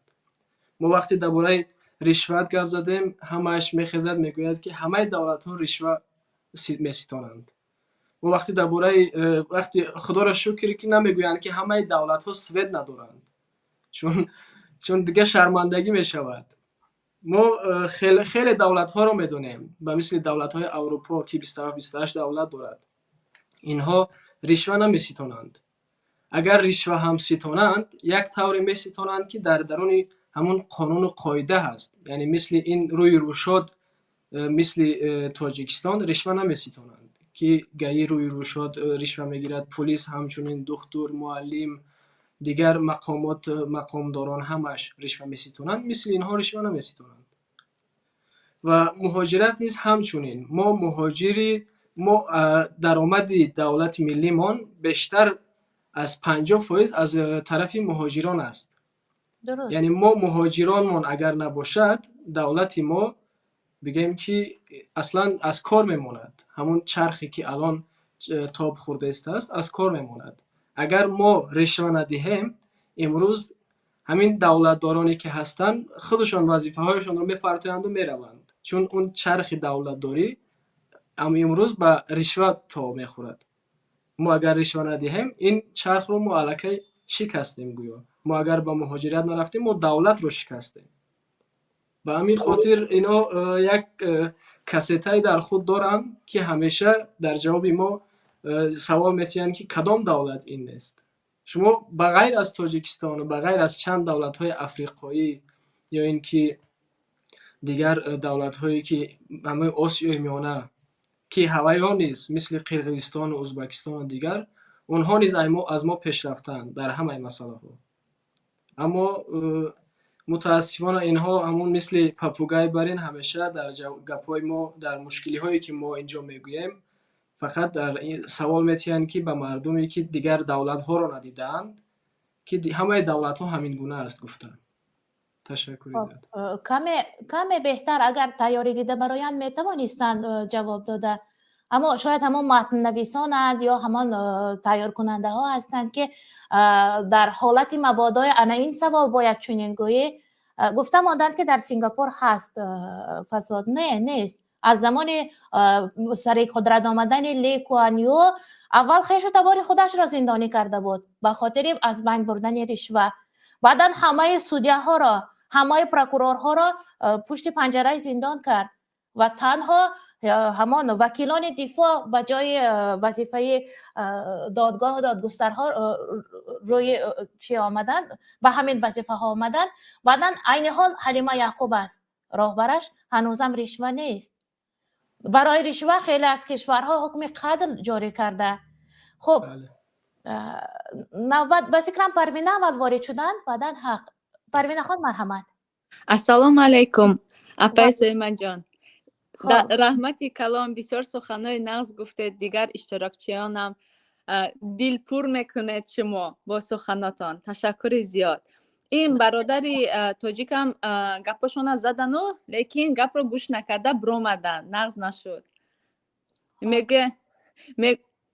میگن که شما خیلی از مادرتان تولد نشده یا سنگاپور به رشوه تولد شده است. خودش افسوس که به فکرم کر و کور تولد شده است که چیزی عیان و معلومه این کار میکند و میگوید که ایخه کند و اوخه کند با یاد میتید. افسوس اگر سنگاپور به رشوه تولد شدگی باشد پس همون تاجیکستان 1992-93 با همون جنوبش با رشوه تولد شده است و با همین رشوه دوام دارد. این دیگر هموطنمان جبار اگر خطا نکنم با فکرم چی یک سحر میدانند یگان سیر و اسرار میدانند. همین فکر میکنن که همین یک کلمه رو تکرار کنی بعد به جامعه عمل میپوشد. شاید یگان سحرش بودگیست. میگوید برق هست، برق در تمام جمهوری هست. با فکرم همین خیلی ذکر میکند، ذکر کردن میگیرد، شاید در تخیلاتش بعد همین برق به وجود میباید. اگر همین خیلی باشد اومده ما یک بار دیگر یاد تیان همین آدمی گوشنه تصور کند که سیر است یکی سیر می شود. برای همین عاقلانه گپ زنید، منطق را استفاده برید. برادرایی که خواهرایی که از همین دولت حاضره میخواهید دفاع کنید با انصافانه گپ زنید. مهم انصاف را استفاده برید. اینجا مردم شما گوش میکنن، ما هم از همین دانشگاه و مکتب و از همین چیز گذشته آمدیم. برای هم یک چیزی که در رود این کار میکنن این من نمیدونم با کدام کلمه اینا من فهمانم. این آدم خفه میکند، سخت میرسد. این چیزی دیده میگه نه نیست نبود رشوه نیست کورمون ندیدیم ندادیم. مکتب پولکی همین لبای مکتب پولکی نیست، رایگان است. مشرف که حتمی نیست، خواهش از روی خواهش است. این همه دروغ است. درست. خب ما همین یکم دانشگاه خود در خارجه خوندیم، بعد دوم بکالور از تاجیکستان گرفتیم. به خاطر همین از شر مارشروفکا خلاص بودیم. لیکن دوستانم بودن که مارشروفکا کردن، حاضر زنی کلان صاحب 3-4 فرزند از آفتاب الرژی دارن. از بس که تگ همین مارشروفکا و ایستادگیان آفتاب زند ورم میکنن. اینه کی جبران میکند؟ سلامتی و تن و جان یک کس رو کی جبران میکند؟ ما شدیم برای این حکومت یک سریو متریال که خیلی که خواهد استفاده میبرد. همین اپای سویما جان دست شما در نکند. رحمت. خب باره در مشرفکا یک خواننده صنف 8 بود 7 بود از هوش رفت و خود رئیس جمهور در همانجا گفته بود یک تا پیراشکی کی را کشته است، یعنی شکمش را سیر کرده برارید نمیشد. می گفته من در خاطر دارم که در مشرفکا چقدر اذیت میکشیدن، من تو کرده می آمدن مردم بیچاره و سر آغاز طالب علمان می رسید بر آخرشان نمی رسید که تمانیست می خورد، دیگرها گرسنه باز بگاه می کردن همان روز را. خب در خاطر من نمیفهمم که همینا میگن که خواهشمند کسی که خواهد اشتراک میکند یا که این نشان دهنده وطن دوستی است. این تماما یک چیز رو مثلا من وطن دوستی رو در یک فایده به جامعه آوردن میبینم. رقص و بازی همون دختر بچه ها چی فایده میبیارد من هیچ در تصورم. منفیت ملی هستین. منفیت ملی در رقص و بازی نیست. راست نه یک سوادش زیاد میشد، نه یک هیچی. اسراف وقتش، اسراف عمرش، سلامتیش با در همین شرایطهای کرونا ویروس. از این احمقی کار بدتر نمی شود. نه استحصالات پیش می رود، نه ساحه صناعت، نه جهت معنوی و راست. امی مسئله پیشروی تاجیکستان به پیشه این همین گپا جمع کرده مانند تا برق شدگیشه که 24 ساعت به مردم برق داده شود، بعد تاجیکستان به پیش گفته میشد به برق یگان گفتی شما استحصالات نمیشد، هیچ نه خواندن دانشجو نه یک. شما همیشه حسی سرمایه میکنید، شما فکر خواندن و یک کار نمیکنید، همیشه حسی سرما، جای کار حسی سرما، مکتب و دانشگاه حسی سرمایه، خانه میبید حسی سرمایه. این تا بهار آمدگیش شما همین حس کتی میگرده. این پیشروی تو بهار میشود که آفتاب درخشانتر شود و ای بیچاره گرم شود. بله. در آغاز برنامه هنوز یک نفر گفتند که اقلا 12 ساعت برق دهید، التماس از مقامات اقلا 12 ساعت دهید از 24 ساعت. این نفر میبرند برق هست آخر نیست، در حقیقت نیست. راست همین. اگر همون برادر جبار اگر بار دیگه میگم یگان سحر جادو اگر دانند با تکرار کردن این کلمه اگر یگان چیز تغییر شود با جان و دل بیایند و ما یاد تیند. اگر نباشد باید همین برق را تأمین کنند. خلاص. خب رحمت. کاش میشد، کاش برق میبود، کاش مکتب رایگان میبود. مرحمت. افای سایما اجازت باشه یک چیزی همیجا میخوام بگویم. اولا خیلی فخر میکنم با این گونه اپایی که برآمدن صحبت کردن، از حقیقت صحبت کردن و خیلی شرمم میآید از یک خیلی جوان مردای به مثل این جباری که گفتن و دیگرش که حقیقت را میبینند و پنهان میکنند و از روی منفیت‌های شخصی خودشان چاپلوسی میکنند. خیلی جای شرمندگی است که یک جوان مرد برای یک جوان مرد نمیزند. اما برای از منفیت ملی را فشرده است تماما و منفیت بله. حالا اینکه درباره منفیت ملی صحبت میکنند و دیگر این اصلا مقصد منفیت ملی را زیر پا کردند با این رفتارشون. این درست است. اما اینجا یک چیز از خاطرات خودم میخوام صحبت کنم که مقطع 15 بود به مثل مقطع مناسب شاه که گفتن در یک مکتب میخوانیم نزدیکی ایرپورت بود و اکثرا برای مارشیروفکا از مکتب مو میبردن. این رو باید اعتراف کرد چون نزدیک به ایرپورت بود. یک وقتایی میشد که سراسیمه‌وار باید مثلا طلبه ها یافت میشد و اونجا در از دیگه امام علی رحمانوف و دیگر مهمانان اون باید حاضر میشدن. از این مکتب ما همسینفان ما که بچه‌های دخترای خوشرو را میگرفتند و اونجا میبردند و مجبور بود، دقیقا مجبور، یعنی هیچ جای شکش نیست. اما مرا نمیبردند. چرا؟ من همیشه میخواستم که اونجا بروم، من خواهشمند بودم، میخواستم بروم اما هیچ وقت نمیبردند چون دیرکتوری مکتب که ما را میشناختند، پسر کبیری گفته اپوزیسیای رحمانوف، شاید میترسیدن که یگام مشت یگام چیز میزدم اونجا. اون وقت که اصلا من فکر سیاست و فکر این چیزها را نبودم. درست که به بلاغت جنسی رسیده بودم اما به بلاغت فکری نرسیده بودم. حالا یک خوب و بدی را میشناختم اما اینی که فکر داشته باشم که اپوزیسیا چیست یا حکومت چی کار است، رشوه و دیگرش، اون وقت اصلا در فکر خیالم نبود. شما خودتان میدونید که فکر بچه‌ها چی بود. اما این مسئله مارشیروفکا همیشه آرزو میکردم که مرا مارشیروفکا برن، اما متاسفانه هیچ نبردن مرا. خب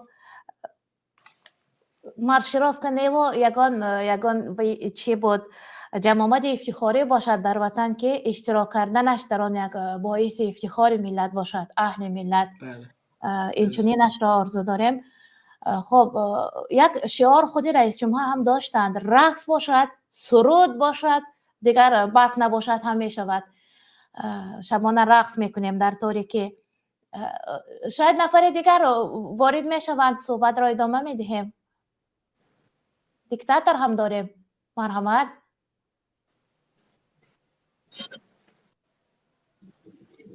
دیکتاتور رابر کدام کشور باشند؟ بفرمایید.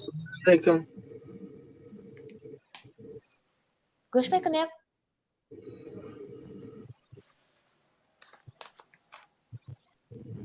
دیکتاتور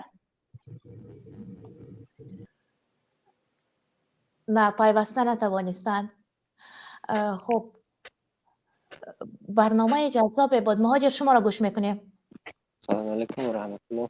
و علیکم سلام. جان پروینه، ما دندانمون رو تست کرده برام اومدیم برای همین چاپلوسا که مخصوص با اومدن رفتن اصلا موضوع برنامه تان نفهمیدیم روز دیگه. اگر موضوع آزاد است، هر موضوعی که خواستید. مرحمت. خب موضوع آزاد باشد، مقصد این مردم هم اشون میدونند که اول برق نیست، وای برق ندارن، گرانی نرخ و نوا، درست؟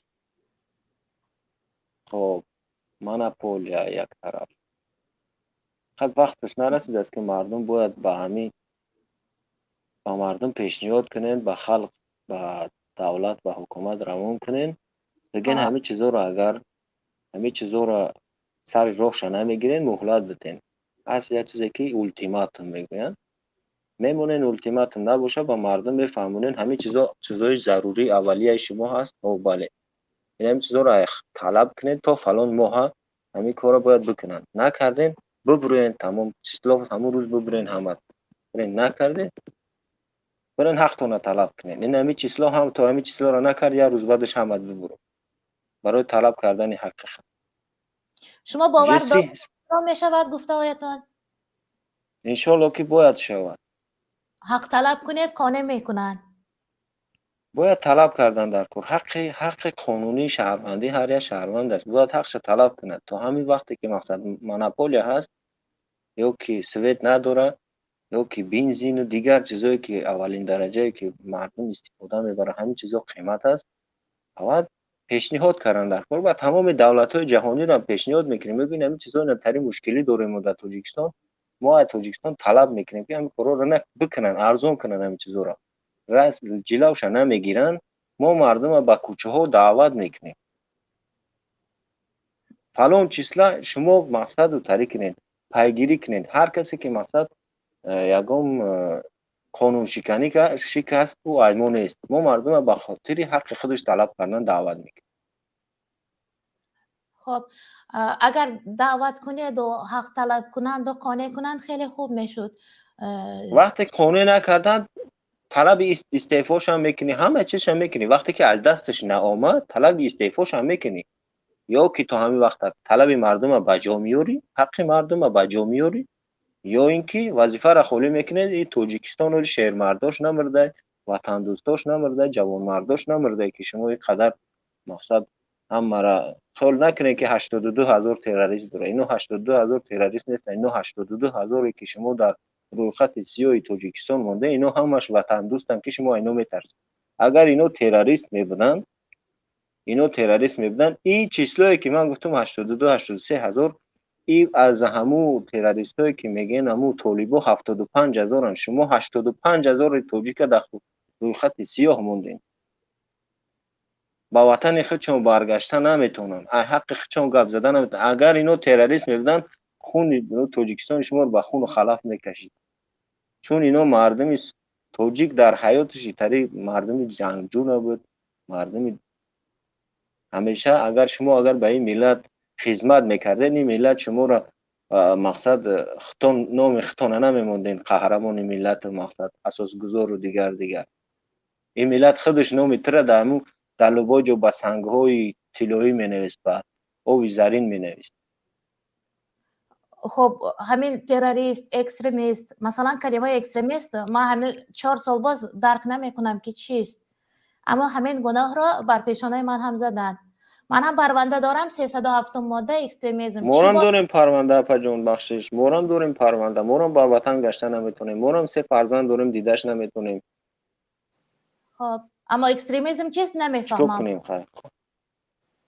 اکستریمیسم یکی نمیدونم، با فکر ما که همه چیزی که مقصد حرف میزنی همه اکستریمیست میشه. حق سخن حق برای اینو اکستریمیسته. پس اکستریمیست هستم. پس درست است که ما اکستریمیست هستم. بله. هم برای همینا همه هر کسی حق میگن. نه ما اپا جان ما میگم که اینا همین فکر دارن که خیال میکنن که با سرکوب کردن مردم، یعنی نفس تنگ کردن مردم، اینا به یکم جای میرسن. هر یه ظلم یک روز شما را کم میکنه، یک روز شما را در حکومت موندنتون کم میکنه. هر یک ظلم یک روز شما کم شده، چون یک انسان رو میبرین محکم میکنین بگناه. یا انسان رو فکر کنین زن فرزند، مثلا یک انسان 3 فرزند داره، پدر مادرش اهل اولادش مثلا 20 نفر دیگر رو برای خودتون دشمن زیادی قبول کنین. تمام اون دشمنی که مثلا 100% او شما یا انسان رو بگناه بردین، 20 نفر وجه مخالف شما. بله درک کردم آنچه شما میگویید. و 100% جانبدار هم هستم. خب سلیم جان شما چه گفتنی هستید؟ بله اپای سویما این برادری مهاجر درد دل من هم نیز گفتند، چون من نیز از 17 سالگی بیرون برآمدم، خارجه برآمدم، دیگر در اینجا رس ماندم، دیگر نمیتوانم به تاجیکستان روم، چون پدری مرا اینها تروریست خواندند، مرا نیز در این روند تروریستی داخل کردند. چون تروریست و اکستریمیست یک نوع افراطگرایی در همون کار و فعالیت افراط کردن. تروریست باشد دهشت افکنی. ما امروز ها میبینیم که این از خودمون گپ زنیم که ما در کجا افراط کردیم و در کجا مردم از ما میترسند و از ما دهشت دارند. یعنی در تاجیکستانی که میگویند امروز تنج و آباد هست، یعنی در حقیقتا تنج هست تاجیکستان.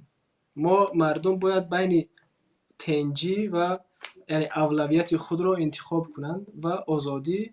امروز هرچند مردم آزادی نداشته باشد اما تنجی هست. چگونه در یک دولت تنج هست و مثل گفت این برادر 82,000 تروریست پیدا میشوند. بله درست. چگونه ما را تروریست میخوانند که ما هیچ گناهی نکردیم، هیچ جنایتی نکردیم. و امروز افراطگرا حکومت ما هست، مقامداران ما هست که در رشوه ستانی، در شکنجه زندانیان، در قتل و کشتار، در همه گونه کارهایشان افراط میکنند. و دهشت افکنی را مردم از اونها دهشت دارند، از اونها میترسند و گپ آزاد گفتن نمیتونن. این هست که مردم میآیند و گپشون رو در کانال های شما و مخالفان حکومت میگویند. ما دیده ایم که در تاجیکستان این گونه کانال ها باشد که ما توانیم در آنها اشتراک کنیم، گپ هایمون رو گوییم؟ هرگز نه، هرگز اجازت نداریم. ما اینجا باید خلاصه برآوریم که کی هست اکستریمیست، کی هست تروریست و کی هست مردم آزاداندیش و آزادی خواه. من امروز شکایتم از این مقامداران و دولتداران تاجیکستان این است که من چی گناه کردم که در خارجه تا امروز مقصد عمر به سر میبرم و حقی رفتن به تاجیکستان رو ندارم. من چی جنایتی کردم؟ آیا پدری من چی جنایت کرد؟ با دلیل با چی گفتم میتوانید؟ خب این گونه سوال ها را خیلی از نسل فردای تاجیکستان خواهند بر ما هم نبیره های ما خواهند گفت که چرا آرام بوده، چرا سر نبرداشته، چرا کودکی های ما را بیبرقی بود حکمران بود، چرا ما نیم سیر و نیم گرسنه بودیم یگان نفر دفاع از حقوق ما نمیکرد و 30 سال نفر را پرستش کردنیش هسته. فردا اگر بیدارتر از ما بر دنیا می آید در تاجیکستان و گذشته خود را سوال میکند، این شرمندگی ماست که جواب گفته نمیتوانیم. در حقیقتا هم امیرخیل است. در حقیقتا هم وقتی که فرزندان ما آینده وقتی که میبینند، باور کنید من شرمم میآید که فردا اگر فرزنددار شدم من به او چی جواب میگویم که ما چرا طاقت کردیم این همه ظلم و ظلمت رو. بله، تحمل کن، صبر کن، خوب می شود میگویند. تحمل بر آنچه که از طبیعت می آید صبر میکنی، اما از بنده ظلم دیدن و طاقت کردن، یک بار ظلم میکنند عیب ظالم، دوم بار عیب خودت، تو مقابلش بر نخواستی. چون این است فلسفه. بله، خب تشکر برای اشتراکتان. خیلی خوب برنامه جالب بود. بشمانیست، تشکر، دستتون درد نبیند. خب تشکر. در همینجا از ساعت 19 با وقتی مسکو تا 20 باید میشد. ما 2 ساعت وقتی برنامه را بیرون عبور کردیم چون که صحبت ها جالب بودن. بر هر دو جانب هم هر دو جانب مخالف آزادانه برای افشای افکارشان فرصت مهلت بود.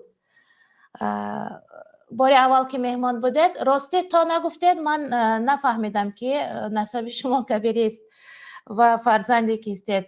براستی اقلا نسب را نگاه نکردم. ما هیچ وقت با هم و نخورده ایم. این اولین باری است که ما با هم صحبت میکنیم. بله درست است.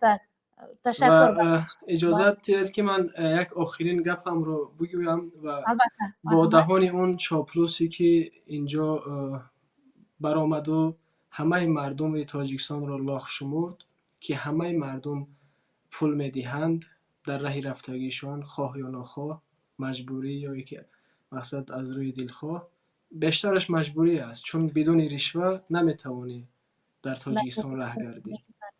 و من سوالی منم این است که به تاجیکستان، به مردم تاجیک که آیا شما لاخ هستید که یک حکومتی پول شما را میگیرد و یا مقامدار با میگوید که بالایی شما لاخید میگوید ما از لاخ باید پول گیریم. دقیق‌ترین و این را گفتن میخواستم و در آخر گفتنی هم که من عزت امانم. امروز هر یکی ما شهروندان تاجیکستان باید پشتیبانی از عزت امان کنیم، چگونه ای که او پشتیبانی از حق مهاجران در روسیه کرده بود. ما امروز نگذاریم که عزت امان را مثل دیگر برادران ما که در زندان از روی ظلم و شکنجه و مثال از روی ناحقی ناجا در اونجا گذاشتن، نگذاریم که این را نیز با سالها و سالها تحمل کنیم که این را نیز شکنجه و عذاب و تا حدی بیارن که به مثل کرامت شریف بکشندش.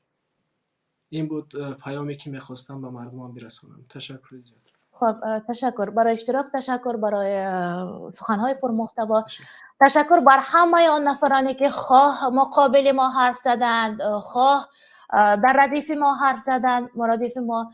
با آنهایی که اشتراک کردند وقتی پرخدمتی خود را دریغ نداشتند. من گمان کردم موضوع آزاد میگویم و سر و حساب موضوع نمیابیم، اما چنین شد که یک موضوع خوب تشکیل کردیم. دیدید آزادی چقدر با لذت است. آزادی، موضوع آزاد گفتیم، برنامه با لذت شد. اگر آزادی در همه جهت، هم حقوقی، هم آزادی بیان، هم آزادی افکار، این همه را در تاجیکستان فراوانه برای مردم وامی گذاشتند، چقدر یک وطن خوب و آسوده می داشتیم. باری از یک وکیل دفاع که انسان روشن فکر هم بودند در استرافچن خودمان پرسیدم که اصلش اکستریمیست چیست؟ او گفته بود، من که درک نکرده بودم، گفته بود نفری که افکار مردم را می‌دزدد و به یک سمت روانه میکند همگان را، هرچند دروغ است، نادرست است، قابل قبول نیست، اما مجبور میکند که همان را قبول کنی. همین راه را وای اکستریمیست است، وای وادار میکند، وای تفکر تو را، بیان تو را، سخن تو را می‌دزدد. کمی فکر کرده گفتم مگر حکومت اکستریمیست است؟ گفت بله، فقط دیگر نگو. چون افکار همگان را دزدیدند و گفتند برق هست، مکتب رایگان است، پاره نیست، دیگر و دیگر. فرصتی برای برنامه جدا شده خاتمه پذیرفت. برای اشتراکتان یک بار دیگر تشکر میگویم. خوب است که من در خدمت خلق عزیزم هستم. خوب است که من آزادانه با یک رومالک ملی برآمده اینجا حرف میزنم، چون در وطن انا همین چیز را از من را بودن میخواستند. من دین خود را احترام دارم و همه شما را البته احترام دارم. شما هرگز لاخ نیستید. چه خیلی یک نفر برآمده گفت شما نان بیارکان وطن هستید، مهاجران وطن هستید. پرنده های مهاجر بلانه برگشتند، دوباره چه سر شد. باشد که باز بیایم بر وطن. ای مردم بیدار، پناهت به خدا. تا دیدن دیدار، پناهت به خدا. تا سه شنبه دیگر خیر.